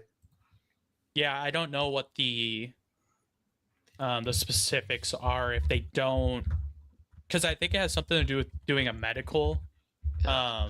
I would assume that every player that went to the combine does a medical. Yeah. But I don't know. I can't give you a 100% answer on that one. Um, Longenhagen comped Killen. Is it Killen or Kylan? Killing? Killing. It's Killen. Yeah. Comped him to Joe Panic. I was thinking that. That's funny. So that I would think be he's got a, more. I think he's got more power than Joe Panic. Probably a little bit. probably a little bit, but that's still kind of what we were talking about with Best uh, case scenario. Best case scenario for Gavin Killen to me is like a Daniel Murphy. Like not a whole lot of power, but could go on some Yeah. runs where you end Yeah. up getting like a really big power surge from him. But for the most part, like a 15 home run guy.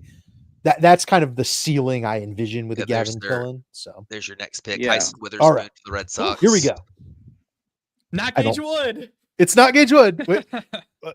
Us Cubs fans are getting excited right now, I think, and I think we have every reason to be excited because there are, I think, all three of my favorite options are on the board, and Ike Irish is going to be on the board too potentially. Yeah. So Dan Kantrovitz has all the openness because one of the options I did not want him to take was Kyson Witherspoon. I just don't love the pitching arsenal with Kyson Witherspoon. I just don't love like the mechanics. He feels like a guy that might switch to relief. If I just he didn't perform particularly well late in the season when you need him to. That's why I liked Gage Wood a lot better. You know, at biggest stage, Gage Wood stepped up and performed really well. So did Kate Anderson, so did some of these other guys. So I haven't been a fan of him, but the Red Sox have been rumored for Kyson Witherspoon for a long time.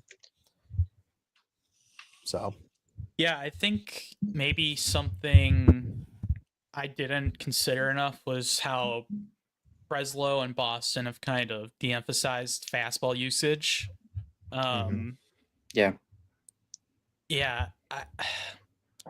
Yeah, the more I've thought about it since our mock, the lower I put Witherspoon on my board. I mean, college right-handers this year, I'm just not feeling that group really. Yeah, I would not be happy if the Cubs had taken Witherspoon over Wood. So the Merrick Houston is rumored as the next guy here. wow, That'd be interesting. That is the two minds that I did not want to hit. Wow, right before us here. I mean, Andrew, this is set up as beautifully as it could have. I think. Yeah, it's working out. Well, Whew. yeah, So I something I kind of, in retrospect, looking back to, I was not a Kalen Culpepper guy last year, and he's been awesome. I think Houston's kind of similar for me this year. Maybe I'm right this year, maybe I'm not. But yeah, Houston, I think I just mentioned that a little bit earlier.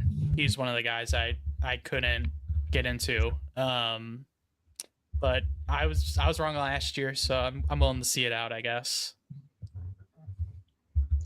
Go ahead.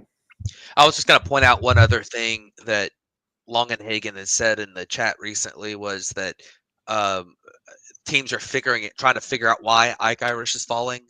So I think there's not many teams in this area that really expected him to be here. And that could be, sometimes it's hard for teams to pivot if they have if they have something lined up. So I think it'll be interesting to see how far he falls here.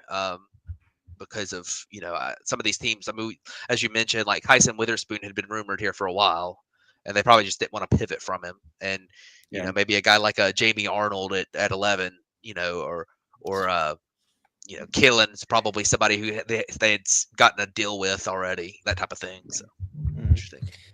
Well, if we're assuming that Houston is the pick from Minnesota, David and Andrew, who would be your ideal pick for the Cubs there? Well, that's kind of it is already leaked. Yeah. Yeah, I wish I didn't see it, but yeah. Yeah. I mean, I was looking at Wood here for sure. They've been connected to prep guys this year, so I don't even have the board in front of me. I don't even know who's still left, but it's pretty much everybody we were expecting, with a couple of exceptions. Yeah, I mean, I was a big Josh Hammond guy this year. Yep. He I think we took him at the Royals in our mock. Mhm. But Yep. yeah, I mean, the prep guys have kind of played out. I think Pierce probably would have been their pick, if he was still there. I don't know. Do we just want to say it since we both know it, or Well, or you wanna- let me give you mine. My Okay. guy's been Xavier Nayans for a while. He's big, sweet swinging lefty bat. I think he's going to be a real steal for whoever takes him here. Yeah. Cubs didn't go him. I loved Gage Wood. Cubs didn't go him. I liked Hammond. Didn't go there, but I'd say probably my fourth favorite option was going with a college, just a pure hitter, one of those DH outfield guys we talked about at the end of the draft. I think the only one we actually mocked was Devin Taylor, but we Yeah. talked about three guys in that area, and it was Andrew Fisher, Ethan Conrad, and Devin Taylor. The Cubs have picked Ethan Conrad out of Wow. Wake Forest, who's an outfielder, but again, it's going to be an underslot pick. They're setting up for the second round. And Greg Zumack had this pick in his mock today as the number one. So I've kind of been expecting it. I've been like, well, if Greg knows his stuff, and Greg does know his stuff, like, please Yeah. go follow Greg at Ivy Futures on just about everything. But I mean, I definitely would have preferred maybe just pivoting to Ike Irish here, but you're definitely not Yeah. making the savings there. They've probably already cut a deal with Ethan Conrad. So it's like, this is definitely the type of thing that could result in a really good second round pick. And it's, Yeah. we talk about the puzzle pieces all the time. This is an opening puzzle piece that should dictate a good second round pick. Yeah, well, and you mentioned that, and I think that Ethan Conrad is a similar type of player to Ike Irish, Mhm. right? And he's not as good. And you would think if they were taking the player they thought was going to be the best, they'd be taking Irish. But I have a feeling that means they probably have already reached some got some good feedback on some high school guys to pick later on. And also, just as a note, Merrick Houston is official at number 16 to the Twins. I don't think we said that was official yet, but it just got put on the board there. So definitely interesting. And yeah, that's a pretty big pretty interesting pick there for the Cubs if indeed that gets officially announced, which we've seen an official announcement get get thwarted already here today. So yeah, I would say I've certainly had somewhat visceral reactions to prior drafts, and it can be real easy to get caught up in the emotions, especially at this point. Like, I definitely had some guys on my own personal board I liked more, but we got to wait for the whole picture, man. We just have to, because there have been times where teams have taken a lower selection in that first round and picked a guy in the second round that was a first round caliber player.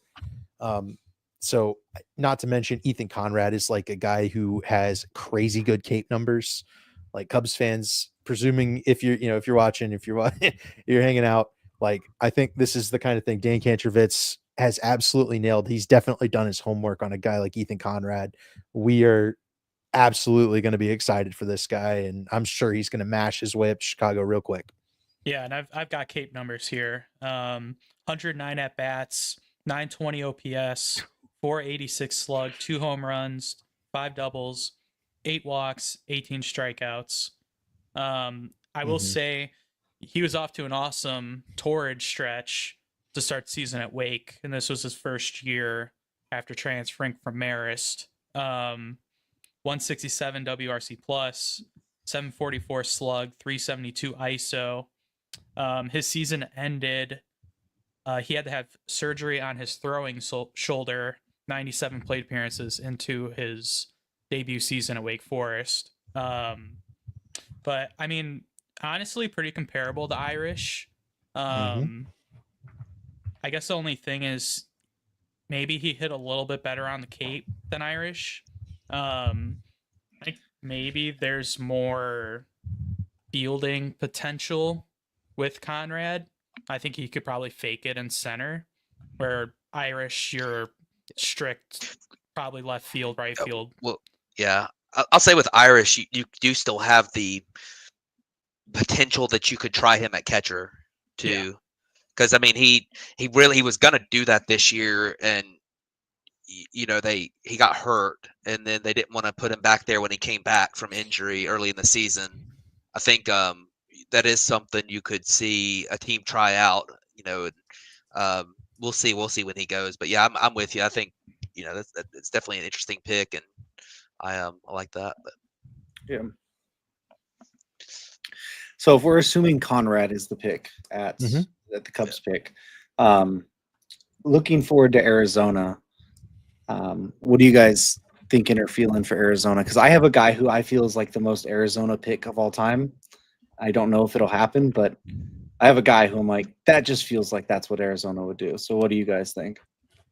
I mocked it. I think Slater DeBrune is the That's perfect Arizona exactly guy. my guy. Yep, Yeah. Exactly the one. He is a little outfielder, but has that potential to kind of disrupt the game in the way that Corbin Carroll has. Yeah. On Monday I said, like, I want, if he's available, I think the Diamondbacks are gonna pop him there. I did see a mock where they got him in the comp round, and I'm like, well, if they float him down, shoot, like, that works too. But no, I think that'd be a really good pick. Other options at this point, obviously Gage Whitney and Xavier Nayans, are still on the board. Ike Irish is still on the board, and especially at this point, right? Like, if Irish is falling like this, who is going to jump in here, cut him an underslot deal, and then turn around and use those savings? Like, the Diamondbacks are definitely a team that could do that. So, yeah, Conrad is official. Conrad's official, so we'll take it. I mean, we'll go ahead and assume, right, that feels like an underslot idea. Definitely a little bit, yeah. Build towards that second round pick. Love it. Diamondbacks, I think that they have a lot of really good options. Diamondbacks probably can't go wrong. Yeah. And I will say, we talk about the slot value going over slot, under slot. Once we're getting to this point in the draft, the difference in slot values is starting to get lower. And, cutting an under slot deal is a little bit more of like, you're not necessarily cutting a deal that's going to have you sign a huge over slot later on. Like, it's a little bit more in the margins once you start getting closer to this point. So, but I do wonder if Wood being on the board here maybe changes a little bit for Arizona, because there's obviously you're going to potentially lose Gallen and Kelly pretty soon. Mm-hmm. You have Fott and Nelson have been decent, but obviously Burns has just undergone Tommy John too. Wood can probably come up within a year or so. So I wonder if that might be a pick. Maybe if they do that and maybe get DeBrun later. Yeah, it looks like the next couple of picks have been rumored already. Yeah, I'm just looking at the board, and if we're talking about Wood, I really need Milwaukee not to draft Gage Wood. Yeah, it's gonna be tough. Yeah, I think. Well, guess for what, you, Matt? No.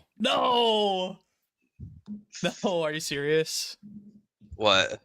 Oh, you said I you don't know know what? I thought you were. No, I you were said. saying- No, I said. Well, guess what? I bet he goes there. No info on that one. The next two, the Cardinal. I mean, there's the Diamondbacks pick, by the way. what is it? Sorry, Kyson Cunningham. Tyson Cunningham. Nice. Oh, Nice. yeah. Okay. We'll talk about him in a second, but I'll say that I bet the Brewers that does sound like a Brewers type of pitcher. Mm-hmm. Yeah, Right. and I think for you, you should be hoping he gets to the Braves. I think that'd be an awesome fit. Gosh, that's such an obvious fit too, man. If he makes it to the Braves, that's Yeah. You hope so. Yeah, You I will should. say for me, the dream of a middle up the middle bat, high upside up the middle bat is what I want. But getting He's a guy alive like and Gage well. Wood, it is. But getting a guy like Gage Wood would be Mhm. awesome too. A lot of talent still on the board right here. Oh yeah. But I think Josh Hammond could go to the Braves here. I think you could have Waywa Lloyd to the Braves here. I think both of those guys are pretty solid still.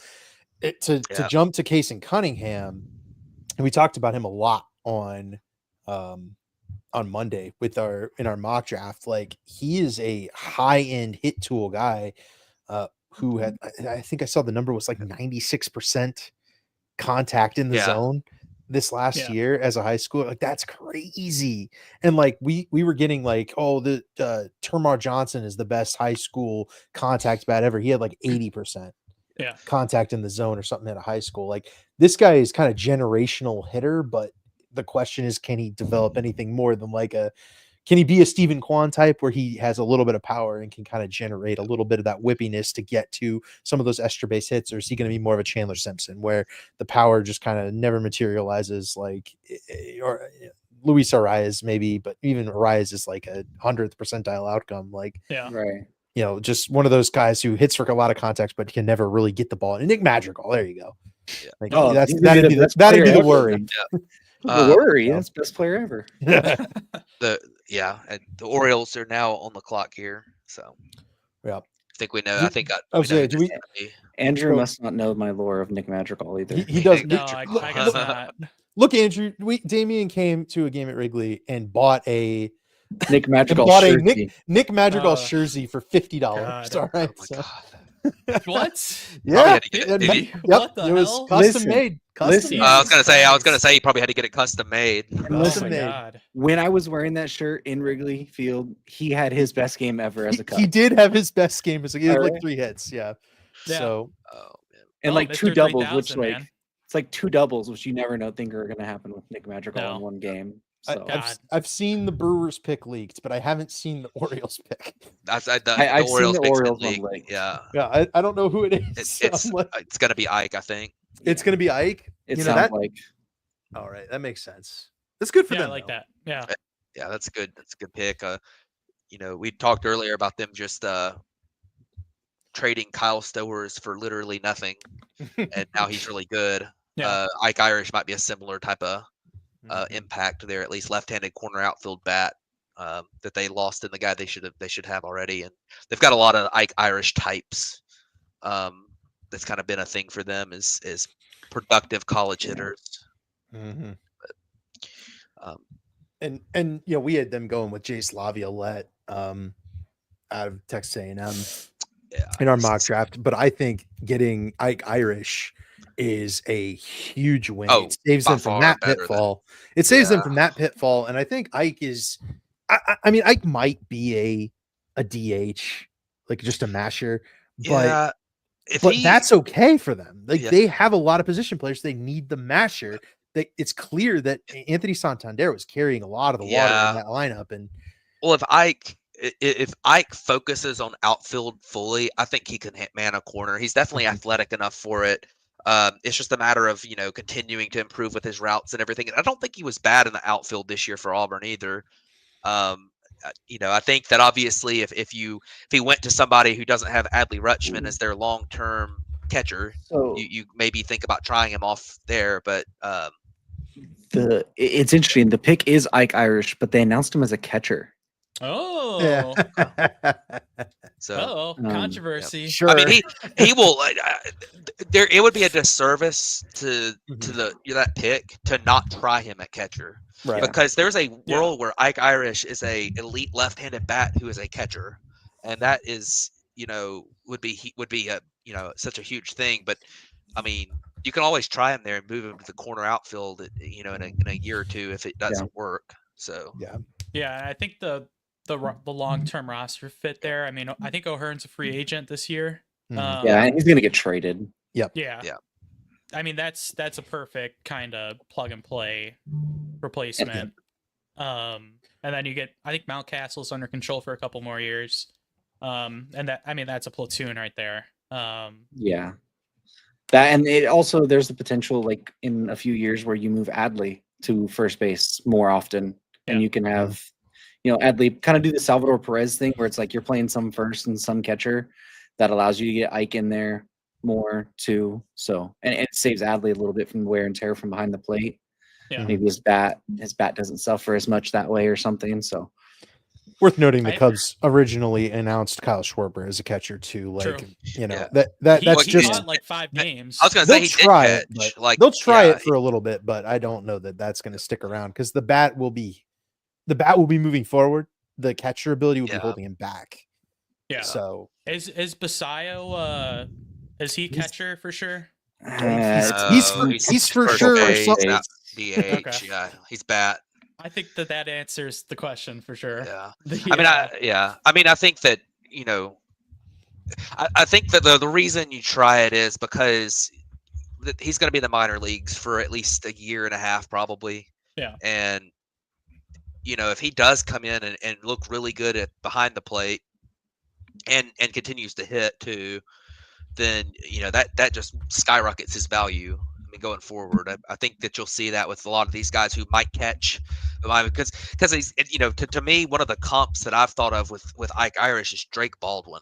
And Drake Baldwin was kind of a fringe defensive catcher and the Braves have a long-term catcher in Sean Murphy, but they said, well, he's going to catch anyways because it's more valuable. And now Drake Baldwin is in the running for Rookie of the Year as a catcher. And I think that Ike Irish is kind of a similar type. Now, I'm not saying it's going to end up working out the same way. Chances are most of those guys who start off as catchers move to the outfield or first base, just depending on how athletic they are. But I think that you always try it just because it's possible that it works out, and it just adds value if it does.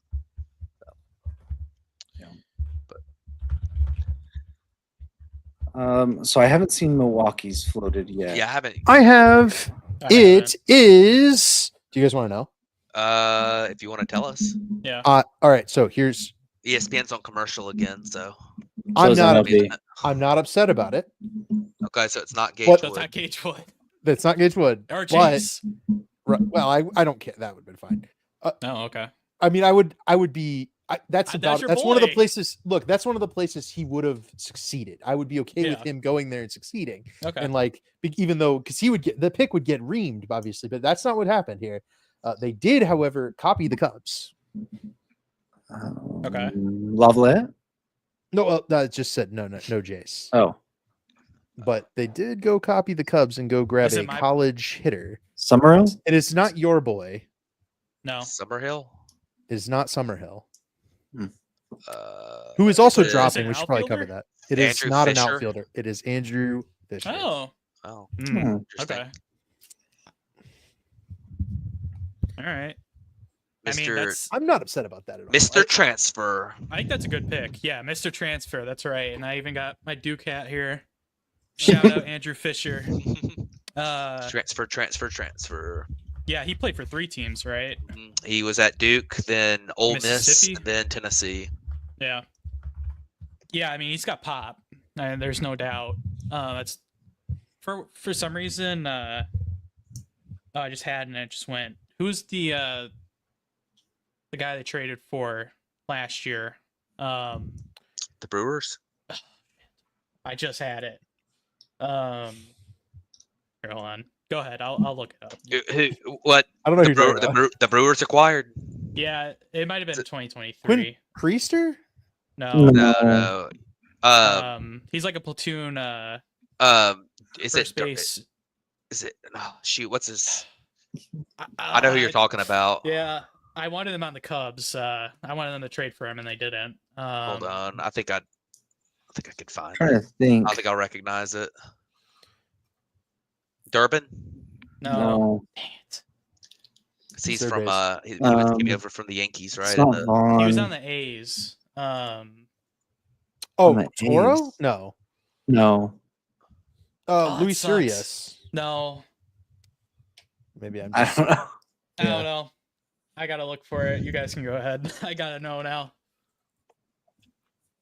He was he was on the A's.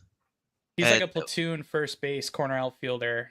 Mark Canna. Mark Oh, Canna. Mark Canna. I Oh, kind of yeah, get yeah. Mark Canna vibes with Andrew Fisher a little bit. Okay. I mean, Mark Canna wasn't a bad player for a while. I mean, he had a few pretty good seasons. Yeah. Mhm. That's an interesting. He's interesting always been comp. pretty good, but yeah. As Fisher's comp? Yeah, Okay. just similar vibe I get. Wait, Mark Gotcha. Canna's still on the Royals, Yeah, I Yeah. think dude. I think he got released. I don't know, maybe not. He's older. He's been around Yeah. for a really long time. Oh yeah, he's 36. Yeah. Yeah. So that's a righty, Yeah. righty bat, power bat, has been around, played a bunch of different positions. Yep. I think that's kind of that's definitely a outcome for Andrew Fisher. Yeah. I don't know that I believe in Fisher's recent success quite like I believe in some of these other guys that have been around on, especially in the college bats. Like, it's harder to believe in Gavin Killen's success a little bit, but I definitely can buy it. I did believe in Andrew Fisher's college success this year. I felt more like a mirage than some of these other ones. Yeah. I mean, he has always hit for power. That's definitely part of his game. On the Cape, 65 at bats, 3 home runs, 4 doubles, a triple, 14 walks to 9 strikeouts. He had 419 ISO at Tennessee this year. I all those Tennessee guys just, I mean, raked. But at Ole Miss, 357 ISO. At Duke, 306 ISO. I think he broke the freshman home run record at Duke with 11. 11 home runs, 20 home runs, then 25 this year. I don't know. It feels like a Brewers pick for sure. Yeah.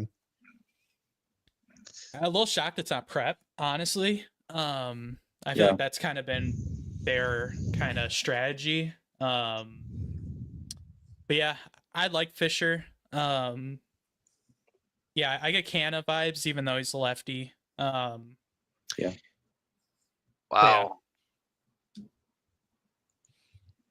Let's see. Astros. Who'd they get? Because I feel like they've got some options right now. It appears as if they got your guy, David. Nayans? LeBron? I think so. Nayans. That's the rumor. That's if that comes official, but that's annoying.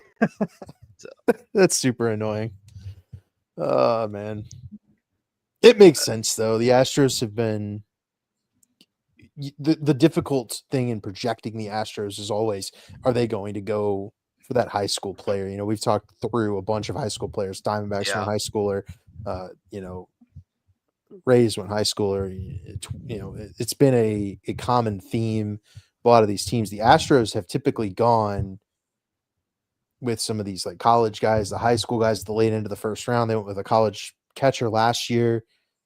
They haven't been this high in this position with these kinds of ceiling type players like him and like Nayans in a long time. So they finally, I think, have taken advantage, and I am now a little bit worried they cloned Yordan Alvarez.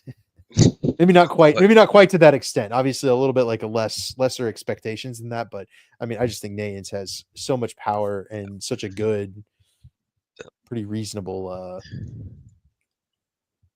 swing that it's not going to matter. He's going to hit. It doesn't matter where he ends up playing. He's going to hit.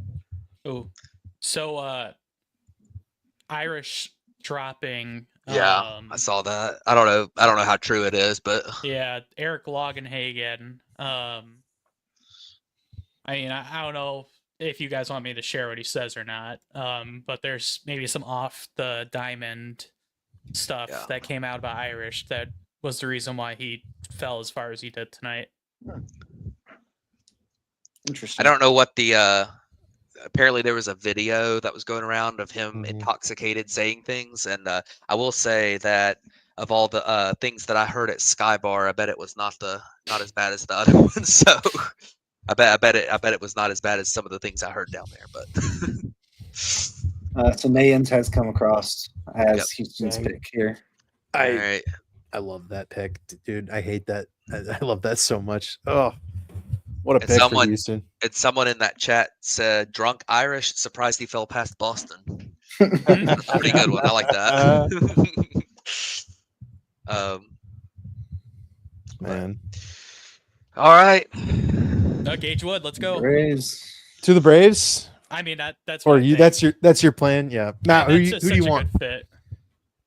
Besides Aloy's here. Aloy is here. So is Josh Hammond. That's pretty cool. Josh Hammond is fine. I don't know that the Braves are going to go with a guy who's going to be a corner guy though. I think they really need up the middle help in the minor leagues. I think Hammond can play shortstop. I don't know if the projecting into a corner now is. He's athletic enough. He feels like a. Yeah, I feel like he'll be okay. Yeah, it feels like the Braves with their current contention window would be wise for them to pick a fast-moving college shortstop that we know is going to stick at shortstop or at least stick up the middle. Whether they move to second base, I don't think a guy that might outgrow and go to third base, where you've got a guy signed for 10 years, is necessarily the move. Of course, like we've said, if they are absolutely in love with Hammond, then pick him, and if he's really good, trade somebody. But like, if you're just kind of thinking off a fit, the Braves badly need up the middle defenders who have who are athletic in their minor league system. They just don't have many of them. So that would be my choice, is one of these one of these true shortstops. But the Braves have drafted pitching most of the time, and obviously Gage Wood is there. Cruz Schoolcraft is there too still. And remember last year Caminiti fell to the Braves, and they went over slot with him. That could be something going on here with Cruz. So we'll see what happens. It'll be an interesting pick here, and I'm not sure if we've got any room. I don't see any rumors yet. So no, Braves are pretty tight-lipped too. Yeah, they are. There's going to be announced in a press release. I don't think Cruz is quite the same caliber of polished that Caminiti was last year. Like Caminiti had some helium up into almost into the top 10. Yeah, I don't think Cruz Schoolcraft was really getting there.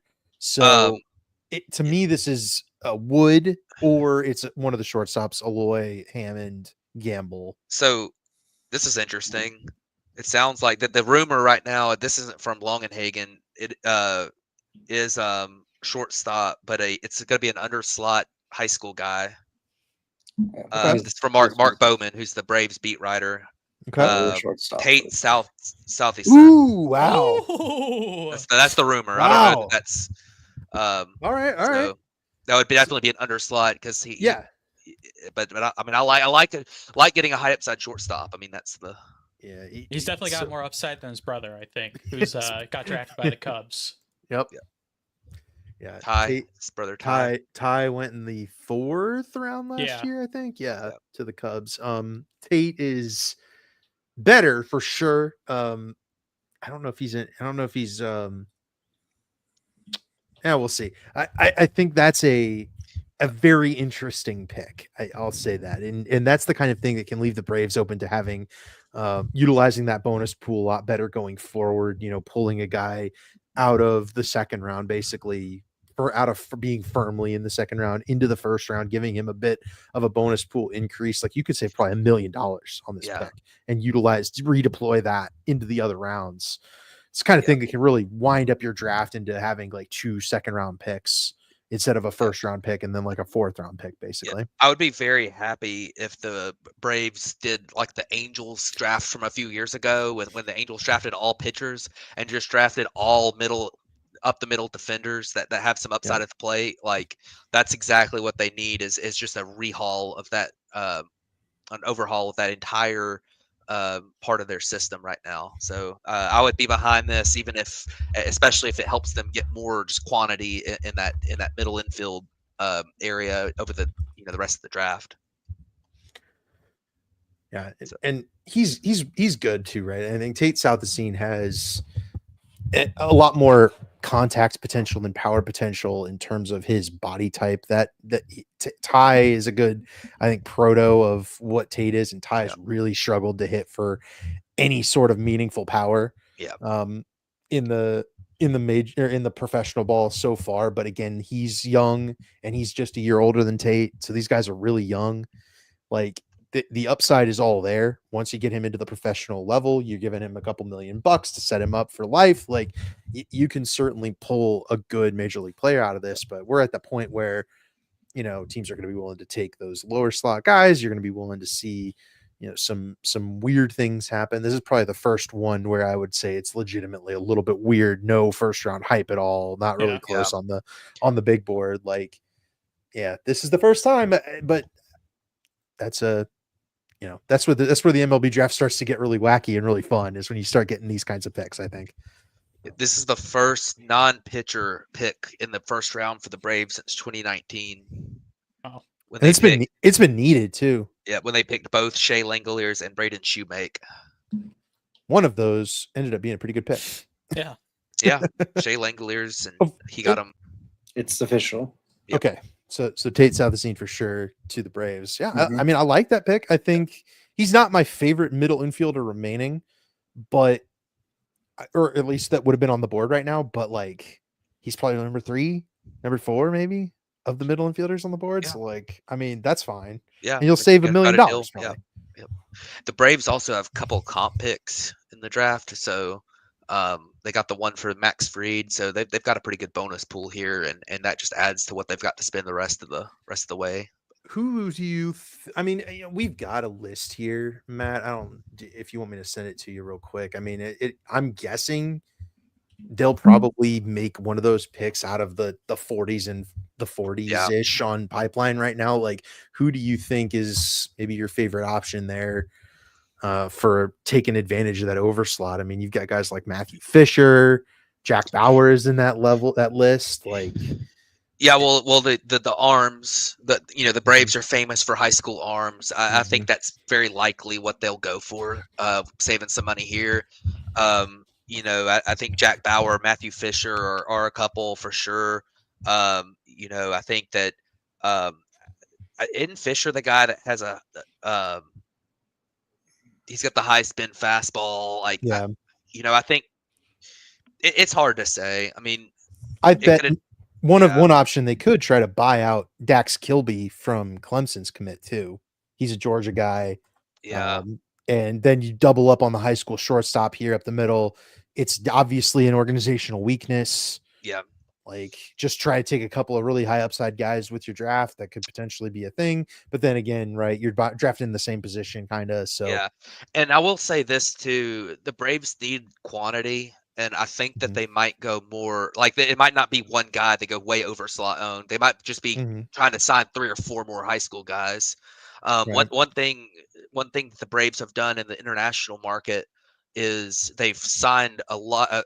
They've signed high, low numbers. They've signed quality in the international market. And it hasn't really worked out because they've given just a few guys large bonuses.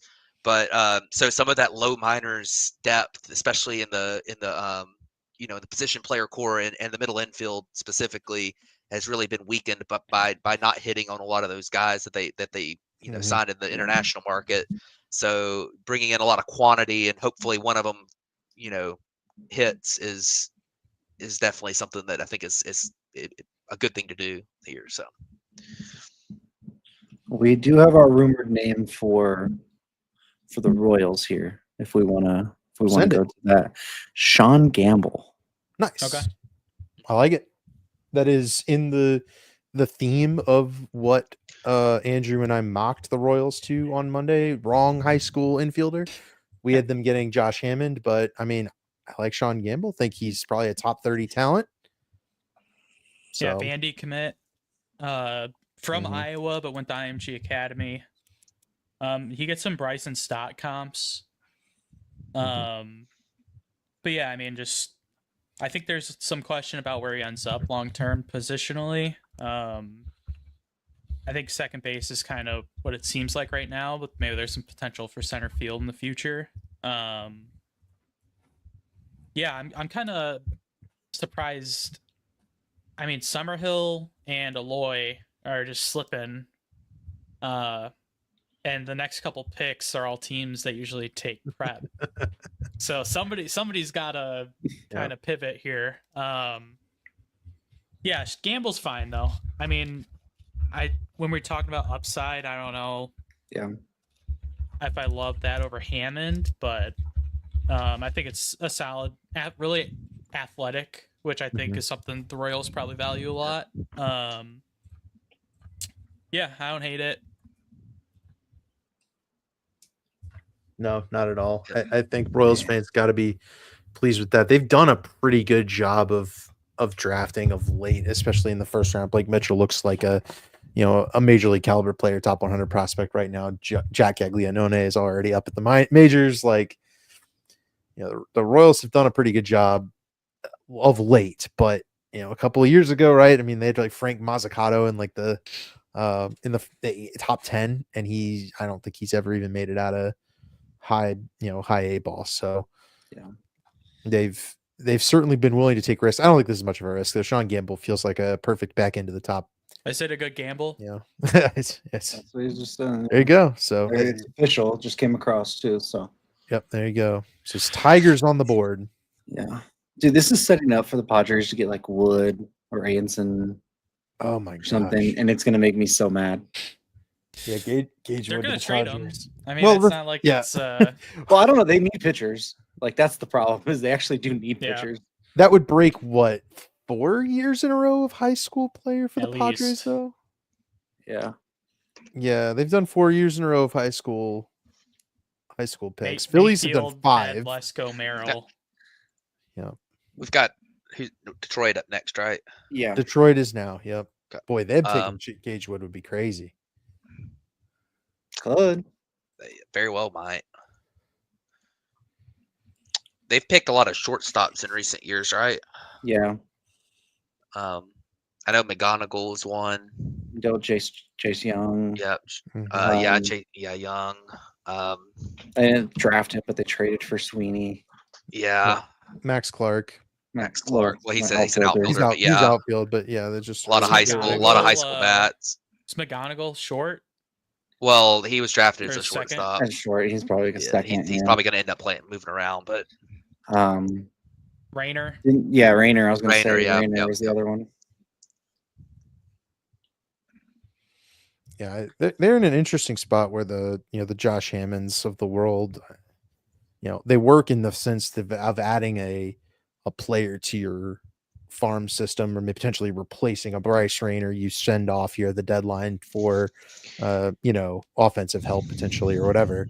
Like They should trade for Skeens.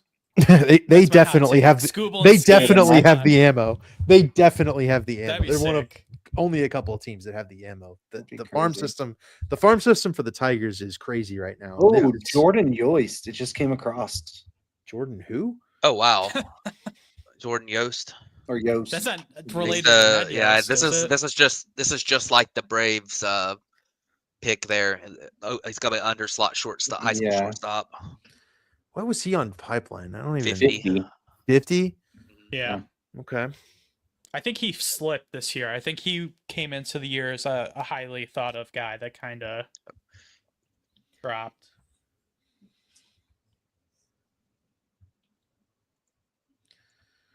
Yeah. Interesting. I mean, that's that strategy that's just, they're going to, it's another high school shortstop. We were just talking about that. And you're going to bring in quantity of players. And, right. I would have, but, obviously that pick's happened now. So I was going to say Patrick Forbes would have been an interesting one for them too, because the ability to possibly put him up in the bullpen late in the season this year. But yeah. No relation to Ned Yost. Right. No.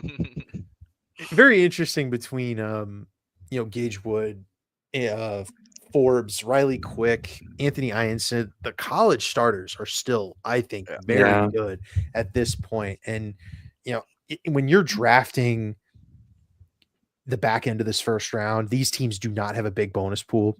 Mm-hmm. So once we finish off this first round with the Phillies and move into the comp picks, I think that's where you'll see some of those higher up, like the kind of I'll call them the quote, like good players right now, like the guys that are higher up with the higher expected asks.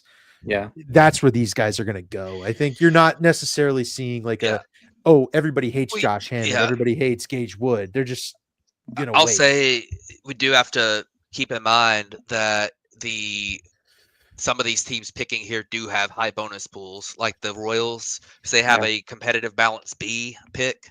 Number 71, and they have the incentive pick for Bobby Witt Jr. top 3 in MVP voting. I believe they still have that, right? Yeah, I think you get really the big ones, the Orioles too. They have 3 picks between 30 to 37. Yeah. So they're going to be very much in play here, and they still have another one at 58 later on too. Yeah. And 69. So. Why did the Royals have a Bobby Witt Jr.? Oh, MVP voted. Sorry, MVP voting, yeah. I for some reason I was thinking that because that Rookie of the Year. Pick Padres went Schoolcraft. Oh, that doesn't surprise me. Oh man, yeah, it's a high school pick. Yeah, that's all potential too. Like they can kind of slow play the hype and dump him off before anybody knows if he's actually going to be good or not. He was one I liked. I was hoping would get to LA eventually. Yeah, him or Bauer, but Bauer was my number 1. But I think you got Bauer. I feel pretty good about that. Yeah, Now, if they take him, that'll be another thing. This is the Right. second time though, because I was a big Mayfield guy last year, and they Okay. went Mayfield too. Yeah. Like, so Yeah, I'll be honest. I wasn't as high on Schoolcraft once I Yeah. kind of read about him a little bit. It seems like there's a lot of development to do. Yeah. And honestly, it sounds like he's might be a better hitter than pitcher. be interesting. Yeah. What the Padres are going to do, not what they should do, Correct. is they're going to immediately promote him to Double-A and then trade him off. Yeah. That's what's going to happen here. Yeah. But So it's gonna be interesting. So I guess the Phillies are up next, and Yep. I remember right last year they picked somebody way off the Yeah. radar here in the first round. Not Neto. No, it was like a similar name. Dante Nori. Nori, that's right. Yeah. And Yep. yeah, Yeah, he's So, not. He's he's done been nothing. bad too. So we'll see. We'll see what happens here. I believe he was like the 100th ranked player or something in the Is DeBrun still there? draft. DeBrun is still there. Yeah, he's still Oh. there. I'd lock that in. think so. There's Yeah, still a that bunch of feels different like ones it. too. Like, I wonder if Jace would be a good fit for them too. That'd Summerhill's be still there. Summerhill, they said, was falling for outfield reasons. I don't know what that means. My No. first thought was the same thing that Irish fell for, but I don't know that it's that because we haven't seen anything. Summerhill, obviously Arizona. I think the big question we talked about was, will this guy become will develop enough power to perform at a solid level? I don't think the questions are enough to drop him this far. So that's something away from the skill when it comes to Brendan Summerhill. Like Laviolette, the hit tool is obviously an issue for all the first round teams. It's just too much of an issue. And that might result in Laviolette ending up dropping pretty far to where I think he could end up in a good position and a good situation. Another one I think would be maybe really interesting is Canarella. Love him. He could Freaking like any real outfielder that has the potential to play. It's not like I think that's what Philly is desperately needing at this moment. Yeah, Cam Canarella is a elite defensive outfielder that took a step back offensively after getting shoulder surgery last offseason. Yeah. And to me, that just signifies he's just going to need to get in the weight room. He's just going to need to develop a little more strength, get it a little bit, get professional. We always conditioning, see the guys struggle a year after shoulder injuries. Mhm. Sometimes even 2 years. I mean, look at Bellinger at this moment. I mean, it's not exactly the same, but like he's what 3 years, 4 years post injury. Yeah, I did it in 2020, so 5 years. And he found a stroke 3 years, but now he's really starting to come back into his own again. Mm-hmm. Like sometimes it just takes those shoulder injuries a little bit of time. A lot of it depends on which shoulder. I think for Cam, it's not his throwing shoulder, but that can still impact your mechanics at the plate. Yeah. So he's the kind of guy who can definitely take over a game, and he did in last year's College World Series. This year, he just he would get walked, and then the team kind of collapsed around him, and Clemson didn't make it out of the first round. So yeah. All right. Let's see what the Phillies do here. I mean, I haven't seen any rumors or anything yet, so. Oh, I got it. All right. It's not prep. All right. Who would it be? We got our boy, right-handed pitcher from Arkansas, Gage Wood. Oh, wow. Yep. Interesting. To the Phillies. I thought with their rotation the way it is, they wouldn't do it, but I mean, I guess that's a perfect segue with Wheeler potentially. Well, I was gonna say you've got Wheeler and Nola are getting up there in age. I mean, yeah, they just signed Nola to a 6-year deal though. They did last year. You might need a guy to you might need a guy to kind of replace his role in the rotation. Not that Nola won't be there anymore, but I mean, Nola was terrible this year before he got injured too. So yeah. Worth think noting. Go ahead, Go ahead. Andrew. Go No, ahead. you got it. All right. Similar to Liam Doyle, probably a guy you can just ease in and put him in the pen to start. Yeah. And he's got the fastball curve that's going to play. Yeah, I mean, Luzardo's going to be a free agent in 2 years. Wheeler's Wheeler's also 35. Yeah. Well, he said the contract he just signed will be his last. That he's retiring after that, Yeah. which I think is what end of 27. Yeah. Yeah, it should be. So And Suarez is a free agent. So Yeah. I mean, there's They definitely have- some pressing going on now, rotation for them. So yeah, Sanchez is signed long term. They still have Painter and Abel. You'll probably re-sign one of Luzardo or Ranger. You have Nola locked in for 4 more years. Like it's a perfect landing spot for him to get eased in, like you were saying. Yeah. It's worth noting that I don't think drafting for major league need is necessarily, reiterating something earlier. Like I just don't think Yeah. we can do that here. Yeah. Even if you take Gage Wood, he's at least a year out. I think that's kind of maybe 2. Even for a college pitcher, there's a little bit more development that needs to go in. But for the good part for that is that the Phillies have the time to get him right.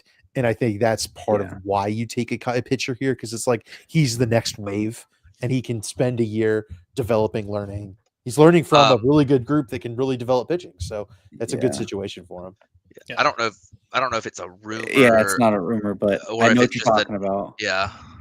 It sounds like Long and Hagen saying Cleveland's an interesting spot for Jace. It's kind of like Kind DeLauder. of reminds him a lot like DeLauder. Yep. yeah, totally. The Guardians here. It's funny having the last pick in the first round after having the first pick in the first round last year. Yeah. Right. So, and I don't think Bazana has really performed all that well. At least not quite what they were expecting. Obviously, he's still learning. He's young. He's the minors, but He's got a 141 Yeah. WRC plus in minors this year. yeah, I think it's the Okay. strikeout rate and the swing and miss that's a little bit concerning in Double A. It's the number 1 pick in the draft. Having a 26% strikeout rate in Double A is Yeah. not the best, but he's still learning. He's still young. He's what, 22? So Yeah. And he's still walking like almost 13% of the time too. So oh yeah, he's walking a lot.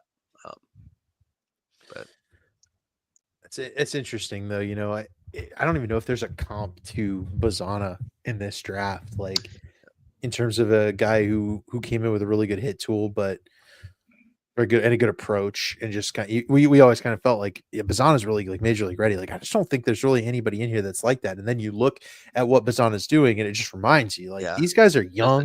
It's major league ready. They're not ready. Yeah. They're gonna need time, and they're gonna encounter struggles. Like Bazana's encountering some whiff struggles at Double A, and lack of power. You can't strike out at a 26% rate and not have any power. Yeah, I mean, he's played 33 games, hit 4 homers. I mean, you would hope to have more power pop than that. For the number 1 pick in the draft at this point. And there you go, the Jace. Guardians pick.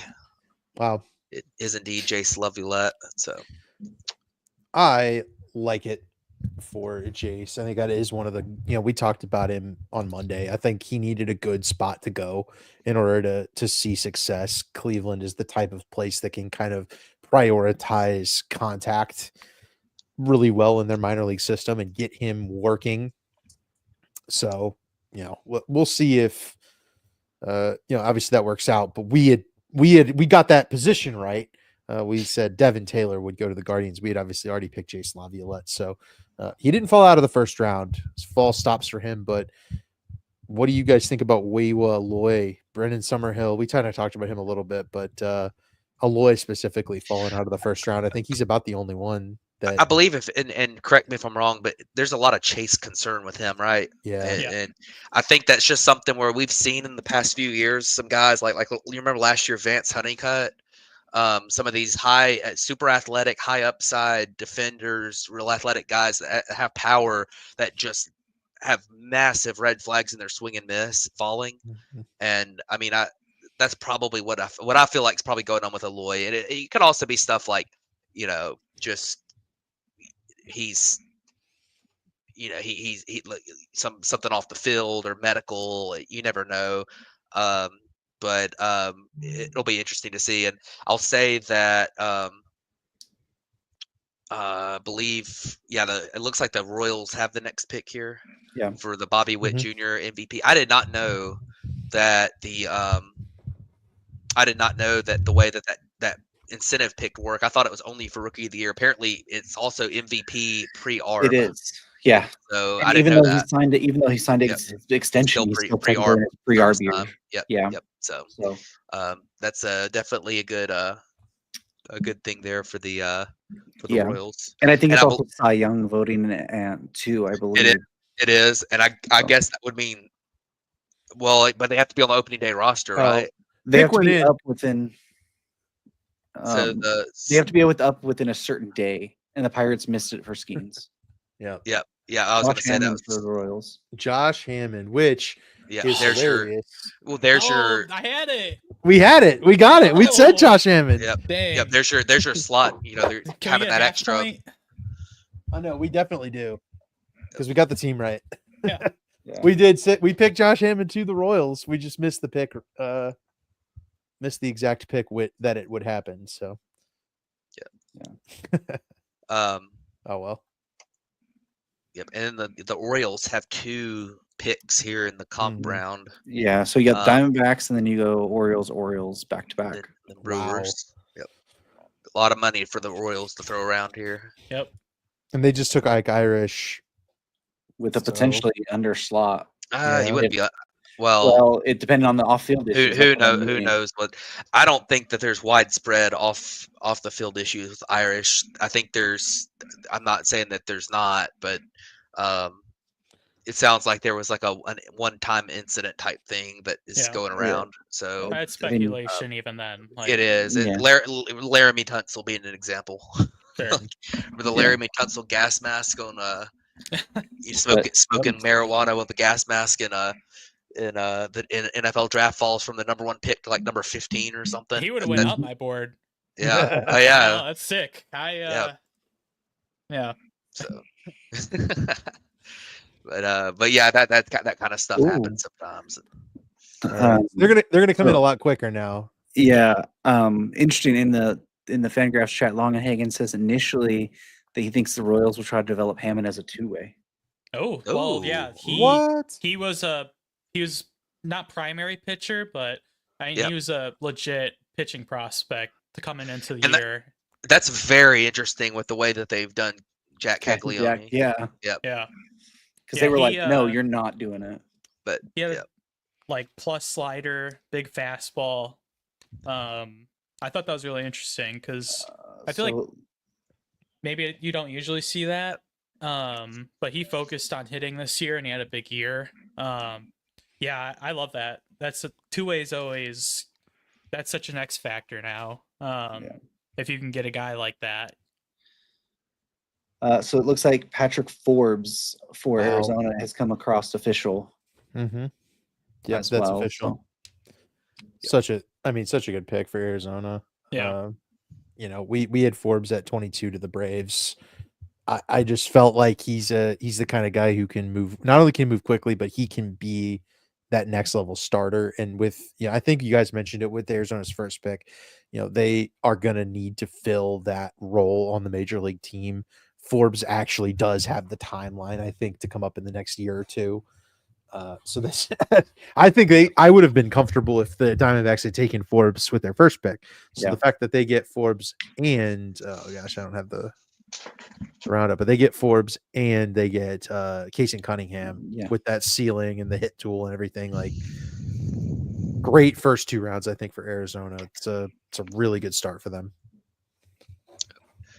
Now we have Baltimore with back-to-back picks here. So They're going to do some damage here. Yeah. And Devin Taylor. Yep, that'd be a good one for them. So they have Ike.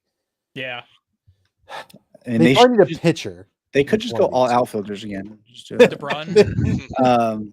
Oh my gosh. They're going Brendan Summerhill, then Aloy back to back, just to go off of the Ike Irish falls, and then they pick him. Get falling guys. Yeah. Why did I just blank on the LSU guy? Ianson. Ianson. I think Yep. he would be a great pick here. Like between Ianson, Quick, the college starters are still pretty good. Zach Root, another college starter I like. And then you've obviously got the high school starters that we've talked about a lot. It is. So what do we got? Should be in right now. Manfred's announcing it on TV, but it's not in the tracker. Caden Bodine. Bodine. Wow. Double catcher. Wow. Worth That's noting, we really like Caden Bodine. I do too. We sent him at 20 to the Brewers. Yep. I think he can be a MLB catcher in the right situation. And if there is a thing the Orioles have done pretty well, it's develop a catcher at the major league level. They've done pretty good at that. Yeah. Matt They got Wieters, a lot of catchers all of a Adley. sudden. Yeah, they got And that It's interesting, man. Yeah, that is awful interesting. Adley is going to get paid next year. I mean, and there's some form of reason to be concerned about Adley really hitting his ceiling. Yeah, he's been good.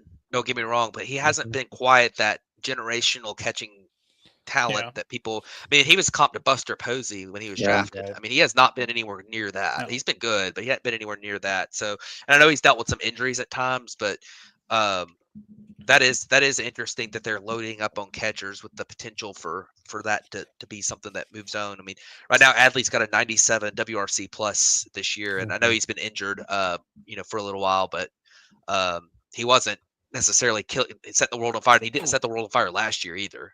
Yeah, he had a brutal second half last year. Right. So we'll see. Maybe I still believe in Adley. I think he'll turn it around. I think he's going to be good. Have a long, good career, but he might be trade bait. Yeah. Like at this point, the ceiling, the potential. Like he would obviously still fetch a pretty penny on the market. You don't usually see well-regarded defensive catchers get moved like that, especially early in the career. So. It very interesting because we felt last on Monday like Bodine is a guy who can catch in the majors reasonably quickly compared to most of your drafted catchers. And the thing I like about Bodine is I think a lot of times you get these catchers that have power potential and you end up with a guy who just strikes out at 35-40%, hits a few Mike Zunino types. There's the next pick. Eloy. There he is. Or, not there Eloy, he goes. Aloy. So, but yeah, I mean, Or sorry. No, I was just the finishing up my point. I think Caden Bodine being a guy who's going to have a really well-developed approach at the plate, a contact-oriented guy, gives him a higher ceiling for me. Maybe somebody like an Alejandro Kirk at the plate. Yeah. Right. Yeah. That's I think the he's better comp, defensively. At least the arm and stuff's better. The defensive Kirk's really good defensively. Framing. Kirk's framing is incredible. Yeah. I think the arm for Bodine, he's a little more athletic. I think that bodes well for him. But definitely it bodes well for Bodine. Okay. That's right. That's right. I think the Adley trade stuff is kind of like, I think Bodine's probably like catcher 2. Yeah. Yeah. Basayo is probably not a catcher, it sounds like, and even Irish is kind of, we don't really see that's like maybe gonna happen. But I do think with Adley, I haven't looked into this, but how he compares right now to Matt Wieters, because I remember that was a conversation, that draft. But yeah, these catchers, man, it's always, you never know. Like even the great ones like Adley, it's always that's such a complicated position. I feel like people take that for granted. Like there's so much you got to do as a catcher. Do we feel like for Bodie, maybe a Victor Caratini type guy? Yeah, that's actually. Is he switch hitter? Yeah, he is a switch hitter. Yeah, that might actually be a really good comp.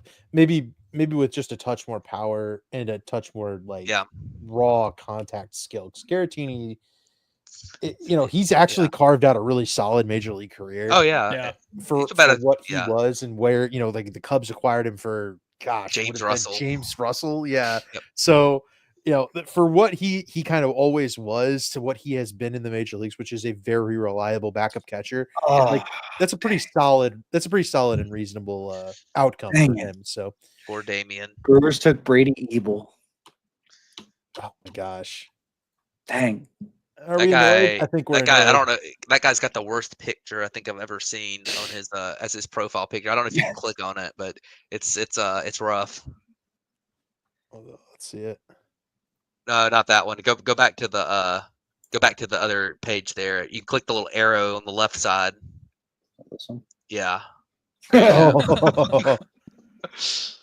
So Brady Ebel, who was 64th, Yeah. high school third baseman.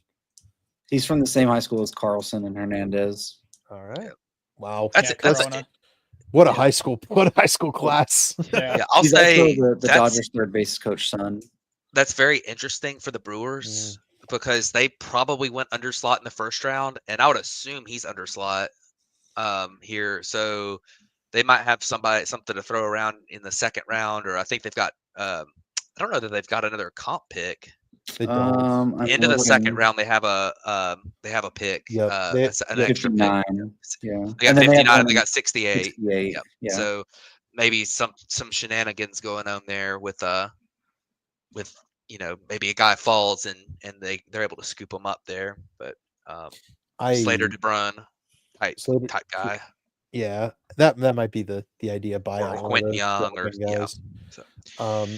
I do want to touch on Aloy. I think the Orioles are not the right organization to solve his contact problems, but that's still a good spot for him to wind up going because they really do need just the potential in the middle infield. And I think Aloy still has that kind of guy who can definitely get to it in spite of some of the whiff problems. And the Orioles have not shied away from acquiring those guys. I mean, look at that and stuff. So Judd Fabian's another one that they got back in the competitive balance round early in the draft. So very similar, but hey, I think I might have to run here. First round's over. Y'all,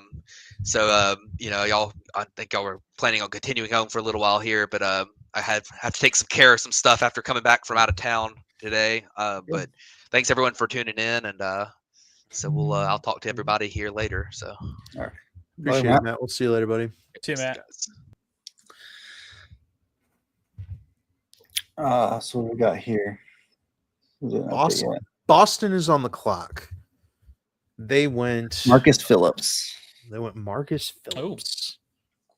He's again. We're into spots. I don't know who these guys are. There he is. Tennessee starting pitcher. Phillips is a big data guy. He kind of reminded me of Kumar Rocker when I was looking at him. He's got a similar build. Let me pull up. I've got 6'4", 246, 100 miles an hour on the fastball. Sits 96, 98. I mean, it's pretty good, especially at this point. Yeah. Still haven't seen Anderson go. It's pretty interesting.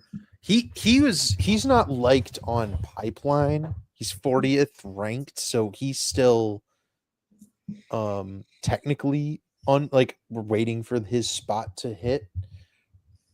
I do think he goes once we start getting to the teams, either the Mets, Yankees, Dodgers run that's coming here at 38, 39, 40, or once we get back to around to the top of the draft order, White Sox, Rockies, that group, I think he'll definitely be gone in that group.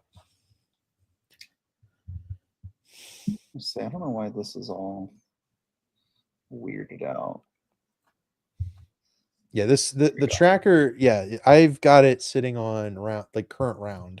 Well, it went to, when I had it on that, it went to, like, it didn't update to the competitive A round, and then when I did it to that, then it, like, because the Mets, Yankees, Dodgers had the picks dropped, it didn't have those ones on there, so it skipped 38 through 40, and it just showed 41.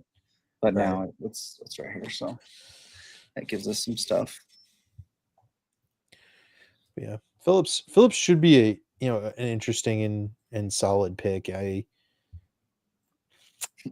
I think I don't think he fits well in a group draft with Kyson Witherspoon though. Yeah. Because I think we talked about a lot of, some teams want to draft a bunch of, the same type of thing as there goes Michael Oviedo Yep. to the, is that Tigers? Tigers. I really like when a team like drafts like a kind of a myriad of players with a myriad of potentials. Feels like Kyson Witherspoon and Marcus Phillips are kind of overlapping that same right-handed starting pitcher potential, reliever risk niche. Yeah. Craig Breslow, I mean, that's kind of something he can. He's definitely made some crazy moves, but they've won 10 games in a row. Like you can't question it at this point. They are right back into that. Oliveto is 219 on Pipeline. Oh, that is the first gigantic undercut that we've seen. High school catchers historically are pretty terrible. Yeah, Adam, I don't know how the Corona high school lost baseball games with 3 first-round picks, basically. That's wild. What was the high school group that is? It's Max Fried, Jack Flaherty, and there's one more. Oh, I know it. Harvard Westlake, is it?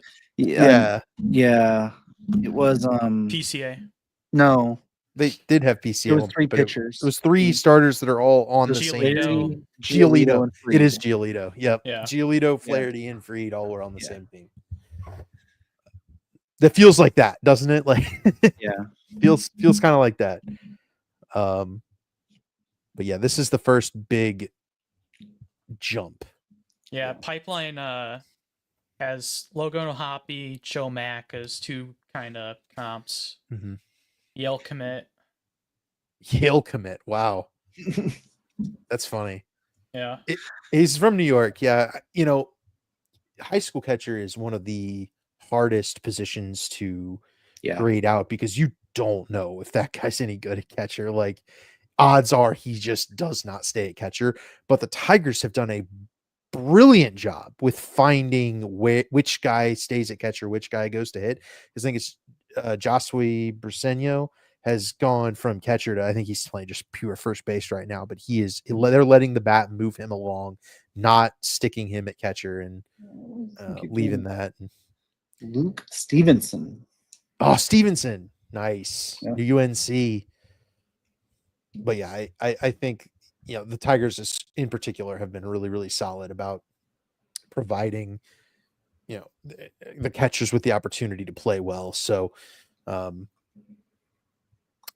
ultimately like the pick. I think Oliveto will become something good, but I do want to talk about Luke Stevenson because we didn't talk about him on Monday. We did not draft him in the first round, but he's very, very good defensive catcher. Who has, I think he's kind of exactly what Matt said, right? Powerful, but he's probably going to run into some strikeout problems. Yeah.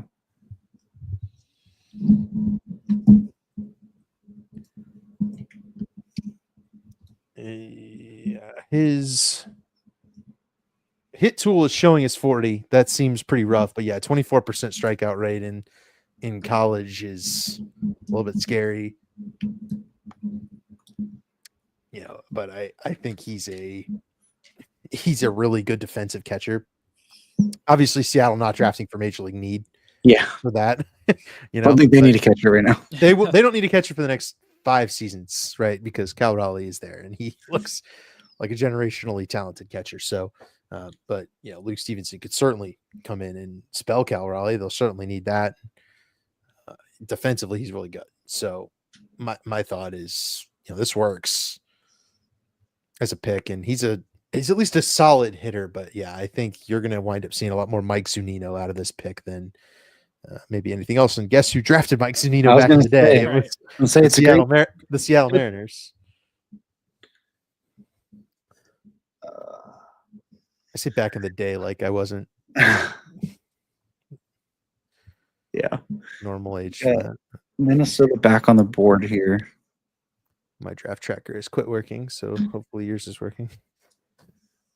God, I think DeBrun's probably going to Vanderbilt at this point. Yeah. Okay, so it could be possible somebody's saved up enough money to buy him out, but Riley, I'd probably start crossing him off. Riley Quick to the Twins. I would wait until you get through the first pick of the groups that went underslot, like crazy underslot early.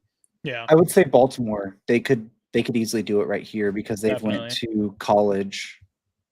Yeah, College guys back to back right here, and then I don't know what their first one was. I forget, but Baltimore's first pick in the draft was Ike Irish. that's right. So they've done 3 college guys. They could probably do.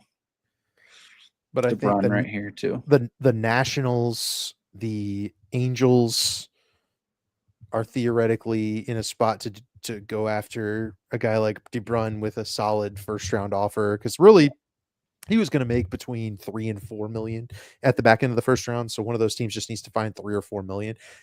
You probably assume the Angels are going to save at least 1 to 2 on Bremner, right? So like, where that would be a pretty reasonable, buy down would be go get a Slater DeBrun out of the first round and deep into the second round in order to make sure he's there for you. That would be at 47 for the Angels, 2 million slot value. Yeah, you'd really have to save about $2 million. Yeah. Nationals is also about $2 million at 49. So those are the 2 picks. If DeBrun makes it past those, I think he's going to Vanderbilt. Yeah. Riley Quick is really good. Twins just took him. I think he was one of those guys we talked about in the mold of a Patrick Forbes that could have ended up in the first round, and just, he's just not, he's got a little bit less ceiling than some of those other arms that we've kind of been talking about all day. But at the same time, he's 6'6". He's the kind of guy that is imposing. He's probably going to have a good career. And he's already had Tommy John, which definitely helps you, project that forward, that he maybe has that out of his way, but I mean, he throws 99. He's got a big sinker. He's going to get ground balls, like the body to, maintain pitching a lot. Yeah, he's a left tackle. So, right. I think he was actually a big time commit, if I remember correctly. There goes DeBrun. Right now, as we're talking about it, to Baltimore. Amazing. Yep, you did mention it. And Baltimore does have a big pool. So he could still probably, you could probably envision that pick. Baltimore only needs to save 1.5 out of their 3 college picks. Yeah. I think they could get there. You get to about 4 million. That's a monster draft so far, honestly. Yeah, right. Like, I remember. Go ahead. Well, remember Baltimore does have a lot of outfielders already, right? Like that's a strength in their system, is they just always have too many outfielders. They just don't have pitching, and they've gone for really good position players, but you need to turn those into pitchers somehow too. Like, or turn the current crop of outfielders into a pitcher. Like, something has to give, because you don't have that many positions. Well, they almost are definitely trading Mullins at the deadline. Yeah. Who knows what they're going to actually get, but I mean, Cowser, Honeycutt, Beavers, the first round guy from Bradfield. Yep, you got Kjerstad. You've got I'm blanking on his name. The other guy that's over there. Well, you got Beavers as well. Beavers, yeah. So so many outfielders for Baltimore. They're gonna need to figure out what to do with them. And Irish is probably an outfield. He's probably an outfielder too. Yeah. So 2 more outfielders for Baltimore. No pitchers in 4 picks. Yeah. I mean, skill wise, I think they've picked up a lot of talent. Yeah. Organizationally, though, I don't think the fit is there. Just imagine, if they had actually traded some of that talent for a pitcher. Right. That's the problem.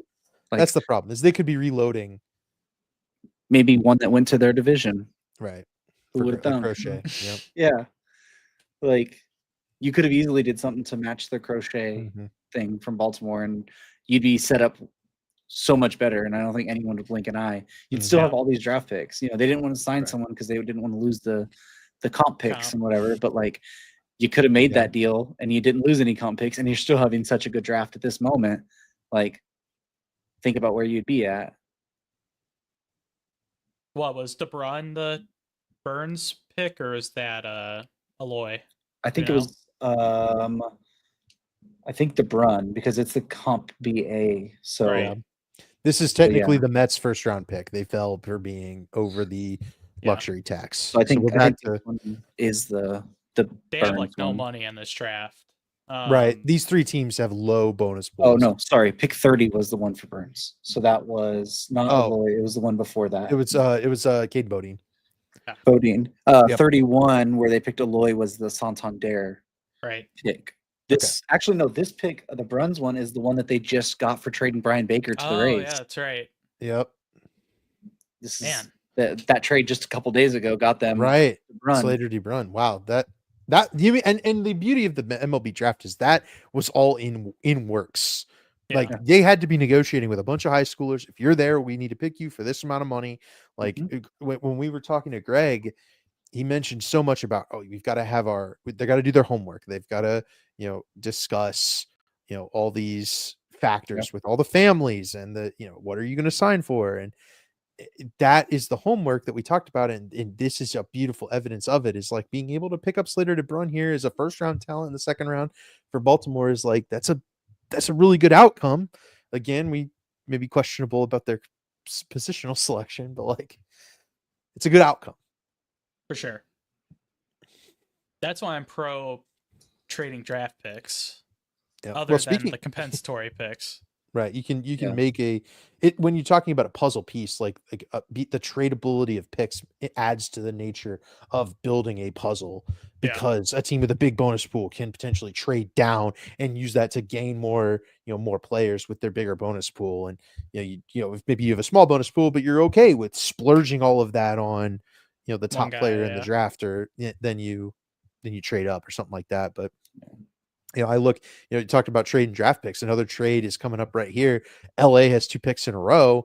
They traded Gavin Lux for the Mike Comp Sirota. A pick at, it's going to be Comp A here at 41. So, and Sirota has been good too. Like he's actually been good. That's a guy, not unlike Jace Laviolette, that fell in the draft a few years ago and has figured it out. Shocker in the Dodger system, of course, but he's figured it out. He's hitting really well. And, that's why even when you have these, analyses and we go in and look at the guy and we're like, we watch some video and we're like, I don't know if I like this guy that much. The team doesn't really care. And just to give context for this next pick with the Mets, they have the second lowest slot bonus in this draft, under or $5,465,900. So this is really their big pick here. They went Mitch Voigt. Mitch Voigt. Another guy just outside the range of guys I know about. He is being called a second baseman by Pipeline. Two-way player. Yep. They announced him as a two-way player? They did. Oh yeah, they did. Okay. They're saying he's somewhat similar to Jake Cronenworth, and they said he's a full-time hitter on the write-up, but I mean, maybe not. He had internal brace surgery in July of 2024, it looks like, on his elbow. So we just coming back to pitch. They said he was focused on being a full-time infielder this year at Michigan. Yeah. Well, because he couldn't hit or he couldn't pitch. Yeah. So He's see just a year away from it. We'll see what happens with that. But yeah, the Mets are one team that doesn't have a lot of money. That's one of the low bonus pool teams. Correct me if I'm wrong, but I think the teams that are over the cap also get hit in the bonus pool. They do. Yeah. Right. So the Yankees, the Mets, and the Dodgers here have some limitations. Yeah, the Yankees have the lowest pool this year. Mm-hmm. The Padres are down there. Astros, Phillies, Giants, Dodgers, Braves, Cubs are the bottom 9. Yeah. Worth noting that Greg reacted in our Discord chat and said, Voigt is so freaking good. So Mets fans, if you're listening, it's definitely a good pick for you, I think. At least in terms of, Greg Zumax, who's, I trust his prospect opinion pretty implicitly, and he likes it. So Yankees on the board. let's see. I'm trying to see who's available. We obviously have Summerhill, Devin Taylor. Then you've got some college outfielders. I think they need pitching, man. Yeah. The Yankees already need a Like pitching. Anson, I just don't think Ainson. I think Ainson can be bought to a better spot here. He's not going to go under slot here, and he'd be slot. So if you're going pitching, I think you have to look lower. If you're the Yankees here, I wonder if they go with a. They will go with a prep guy. I think this will be a college guy.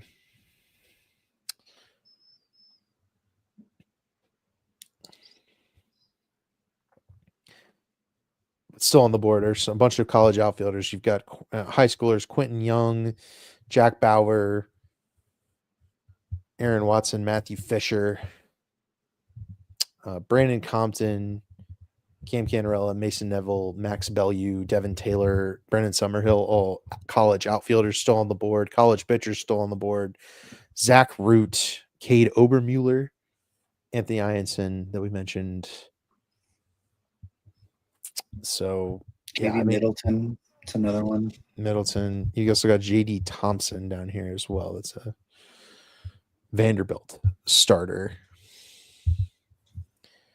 Yeah, I don't know. I don't know where they're necessarily going to go here, but I think they get more time because they're in the first round still, technically. Yeah. So, It says the pick is in, so we're just waiting for it to. we're waiting for ESPN, Or the MLB draft tracker. MLB Network. Yeah.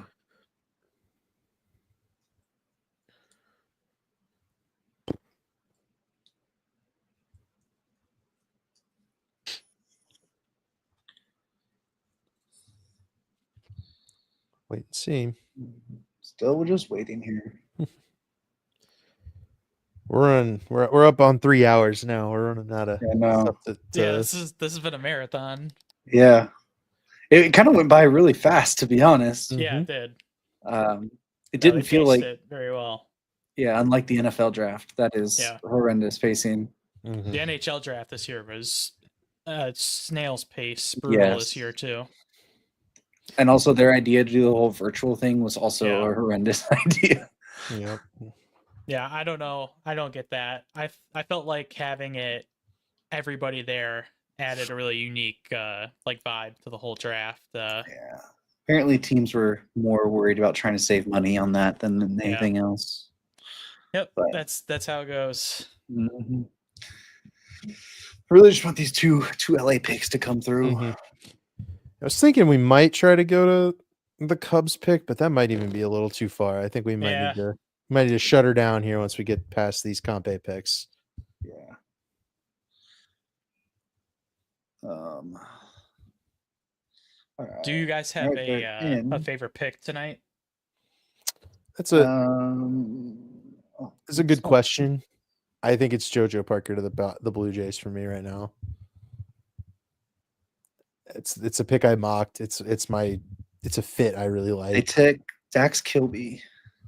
They did take Dax Kilby. He needed to get bought. So yeah, high schooler from the Yankees, probably a sizable chunk of their bonus pool because he has a Clemson commit. So that is probably gonna get dropped, and he'll probably go to the Yankees. Yeah. All right, here we go. Dodgers on the clock. Damian, all of your picks that you liked are still on the board, with the exception of Cruz Schoolcraft. So I'm assuming that hasn't changed, but no, I mean, there's obviously, I didn't think Anson would be there. I don't think they do that, but that'd be a good one. Canarella, I think, is someone else they've been heavily linked to. No. He would excel there. It's a Bauer, Quentin Young, both of those guys as well would be very good picks in my eyes. Yeah, Cam, obviously a good pick. I think the starters we've talked about are good picks here. Yeah, even the last couple guys that are with first round pedigree are Devin Taylor and Brennan Summerhill. I think the Dodgers could definitely pop one of those guys here. I would say they have a history of drafting from Louisville, and that. So anyone from there, And then there's Devin Taylor. That's what I was talking Louisville for Patrick Forbes. They've done that. He's Taylor. But Oh, he did go. That's right. he went to the D-backs. Of course. This hadn't updated. I hadn't refreshed it yet. Devin Taylor, though, is another one I wouldn't be surprised if they looked at there. But Bauer, Young, and Aids and Canarella, those are kind of the guys I'm looking at. It's an interesting spot too because they have back-to-back picks and Yeah. The slots are starting to get really similar. We're dropping, tens of thousands of dollars instead of hundreds of thousands of dollars per slot pick. So we're getting to that point where your savings in the first round matter a lot. But when it comes to the Dodgers, they didn't have a first round pick. This is their first round pick. So the slot value is really low. It's under $2.5 million. It's going to be hard to buy high school guys like that. Like, obviously, you have to take a guy who's way below your pick value. Dax Kilby, they're going to have to go over slot for him. Sounds like one of them is Charles Davalon. Charles from Arkansas. Yeah. Yep. Outfielder. Yep. From was he the guy that missed the ball and left?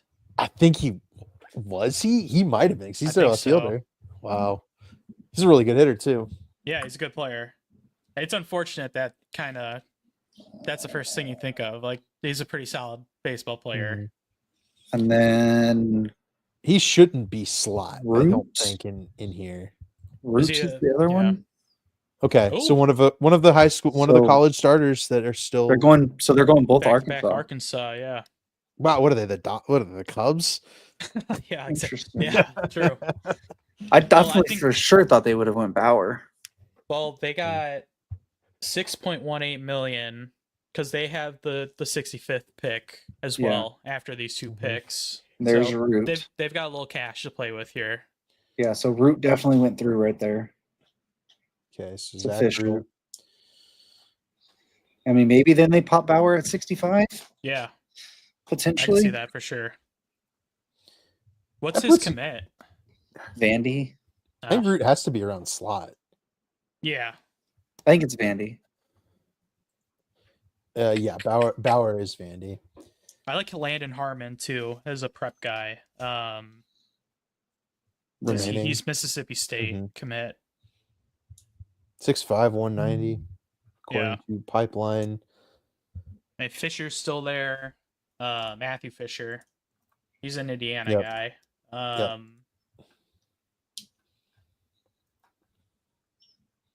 A lot of these, when we start getting into the high school starters, I think that'll be second round. White Sox, Rockies, those group, they'll actually have some cash. Yeah. I don't know if the Dodgers are going to have Cervantes. I think the Root's got to be at slot. Steve, lost the guy's name. Watson. Dalavan or whatever. Dalavan has got to be below slot, but not by much. I would think maybe a little under 2 million. Couple $100K. Yeah, you're talking maybe 400K savings. Was it not Davalon? I'm trying to figure it out because it's not coming through right here. They haven't announced it yet. Oh, okay. But I think maybe you save $500,000. I don't know if $500,000 is enough to buy Bauer all the way down to 65. I don't know what 65 slot would be. I'm checking right now. It is 1.35 million. You probably have to get into 2 million. At least. Maybe. And I think a lot of the teams between here and 65 have 2 million. Yeah, I was gonna say like the Angels could definitely do a Bauer as well. Washington could potentially do Bauer. We're focused on Bauer, but this really reads true for a lot of high school guys. Yeah. Like pretty much any of the high school guys Andrew just mentioned, pretty much any of the high school guys still on the board. They're going to need enough to overplay the NIL money. There's Dalavan too. Okay. Or Davalon, sorry. Davalon, yeah. So just gut feeling. I could see Devin Taylor in these next two picks potentially. It feels very Florida baseball team player for sure.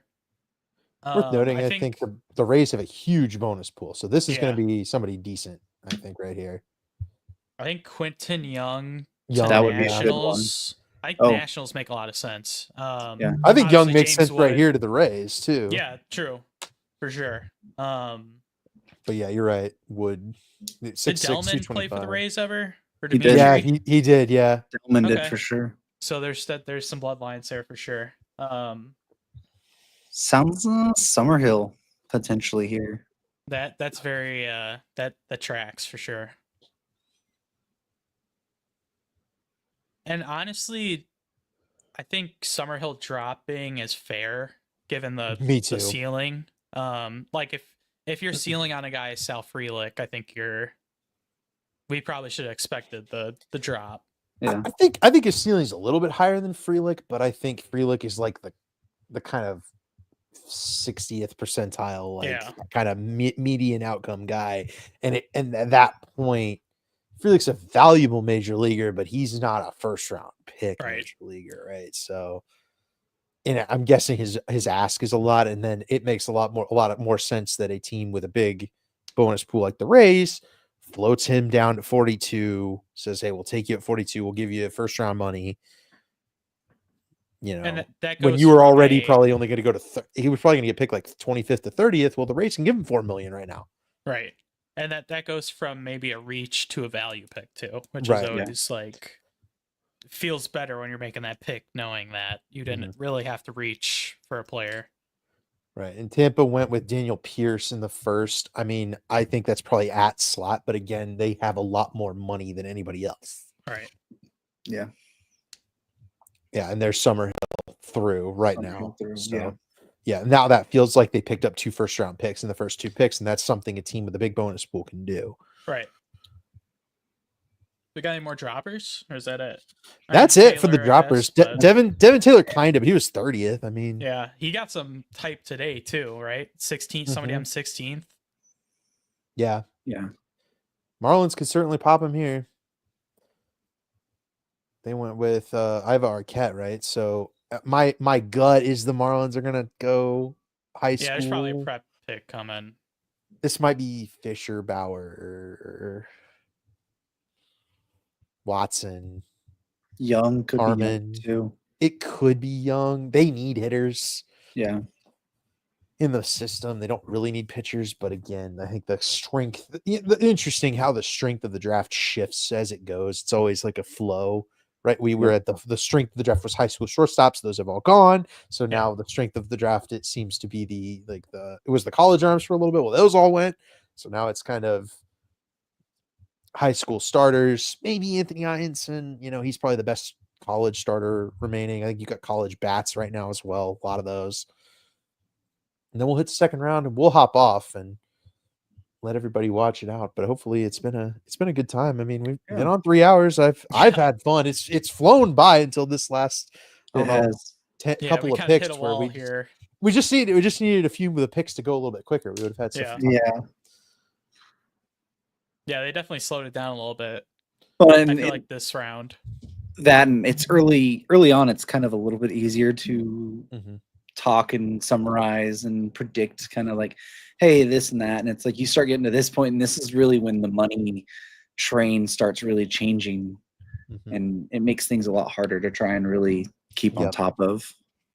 Yeah, this is when the true draft sickos like Greg Zumock would be useful right now. There's no we need Greg in here. We can go for another 3 hours if we had Greg in here. Yeah, he'll tell us everything we need to know about every single player. Yeah.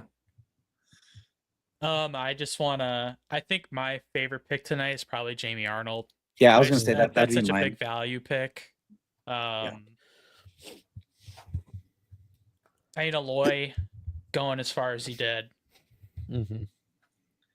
I would say it's either Arnold or I do like Wood going to Phillies.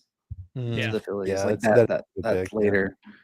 I think both of those are really my 2 favorites. If I had to pick one that wasn't a Dan Kantrovitz masterclass or my JoJo Parker pick, in here in like the middle of the second round or late in the first, I do think Xavier Nayans to the Astros, as much as I freaking hate it, I think that is a slam dunk pick. An organization that can definitely get the most out of Xavier Nayans is the Houston Astros. So just this early first round reaction. A lot of this is going to change too as we get those signing bonuses. What if Billy Carlson comes in at like $4 million or something like that, right? In the White Sox save enough money to float somebody to the third round that shouldn't be there, right? Like those are the kinds of things that can change the way you feel about a draft. But all we have right now is I think one bonus pool, and it was Kate Anderson at like 2 million under slot. So that's it. Yeah, that's fine. I guess 1 million under slot for Kate Anderson, but that's a great pick too. Like, right. So, All flipping it. Do you have a least favorite pick tonight? Probably Bremner. Yeah, that's the one that stood out to me, especially if they're not getting big savings on that pick. It's Bremner if you're not signing him for like 6 million, probably. Yeah. If not, then it'd probably be Killian, however you say it, to San Francisco. I don't think it really is a great. Hey, actually, I shouldn't be saying I think that's a bad pick. I think it's a great pick. It's a great pick. Yeah, it's a great pick. But, I don't like Kyson Witherspoon to the Red Sox, especially because they got Marlins went Camarilla. Canarella. Oh, that's such a shame. Poor Cam. God, stuck in the. What a way to end the draft live for David. Oh, with Cam getting picked right there. I think that's a really good pick too. It's fantastic for the Marlins. I think getting Arquette and then Canarillo, that's a really good start to your draft. Yep. Those are two guys who are I don't trust the Marlins to get the most out of them. Is the problem. The Marlins are just so bad with position player development. I mean, I don't know. You're with the Peter Bendix now in there and the way they're doing it, and you started seeing a lot more success. You see the Stowers, you see the Xavier Edwards, you see the Otto Lopez, you see some guys starting to have some really good years and some really good that. So I wouldn't say this is typically the Marlins of old. Like I think you're going to start seeing this shift happen of like potentially to more of a being more development friendly for that. I hope so. I hope so for Cam Canarella's sake, honestly. Yeah, I love that I love the Marlins draft so far. Honestly, I think he could be up pretty quick for them. Just put him in center and let him figure it out. He needs some. The thing for Cam is like I said, he needs weight room. He needs to gain 20 pounds of muscle, and I think with that will come the hitting. Like he's already a good hitter, but it's not going to manifest in power until he gains 15 or 20 pounds of big time muscle in a professional setting. So my hope was that a team that's known for developing well would get him. I hope the Marlins have changed the stigma. How about that? So we'll see. We'll see. Well, I think that's where we're going to wrap it up here on this one. We've been on here for over 3 hours now. We got you through the comp rounds, getting ready to start round 2. You got the White Sox on the board here, but if there's any other big developments of it, we'll obviously fill you guys in. Let us know if you would like to see us do like another midweek video, maybe on the rest of the draft or something where we have more time to get bonus pools and then we can actually get some more information on some of these guys and do it that way. But I've had a lot of fun. Andrew, thank you for joining us here along with this grind. I know it's been a little bit long, but thank you. It's been a lot of fun. No, yeah, this is awesome. It flew by until 30 minutes ago. So yeah, no, it was a lot of fun.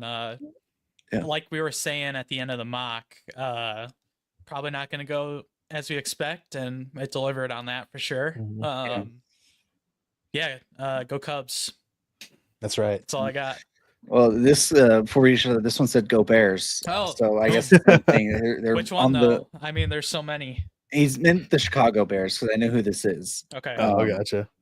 But Caleb Williams, GOAT. You got it. Where's Caleb Williams drafting? I don't see him on the list. Right. But Dan Kantrovitz masterclass incoming for sure with the Ethan Conrad savings. That's all I got to say. All right. Well, thank you guys for tuning in to this one. Like we mentioned, there will be no episode tomorrow night. We wanted to do this live here for that. So we'll take next Monday or tomorrow off, and we'll be back following the All-Star break with a new episodes. Thanks everyone for tuning in, and we will catch you guys back next week.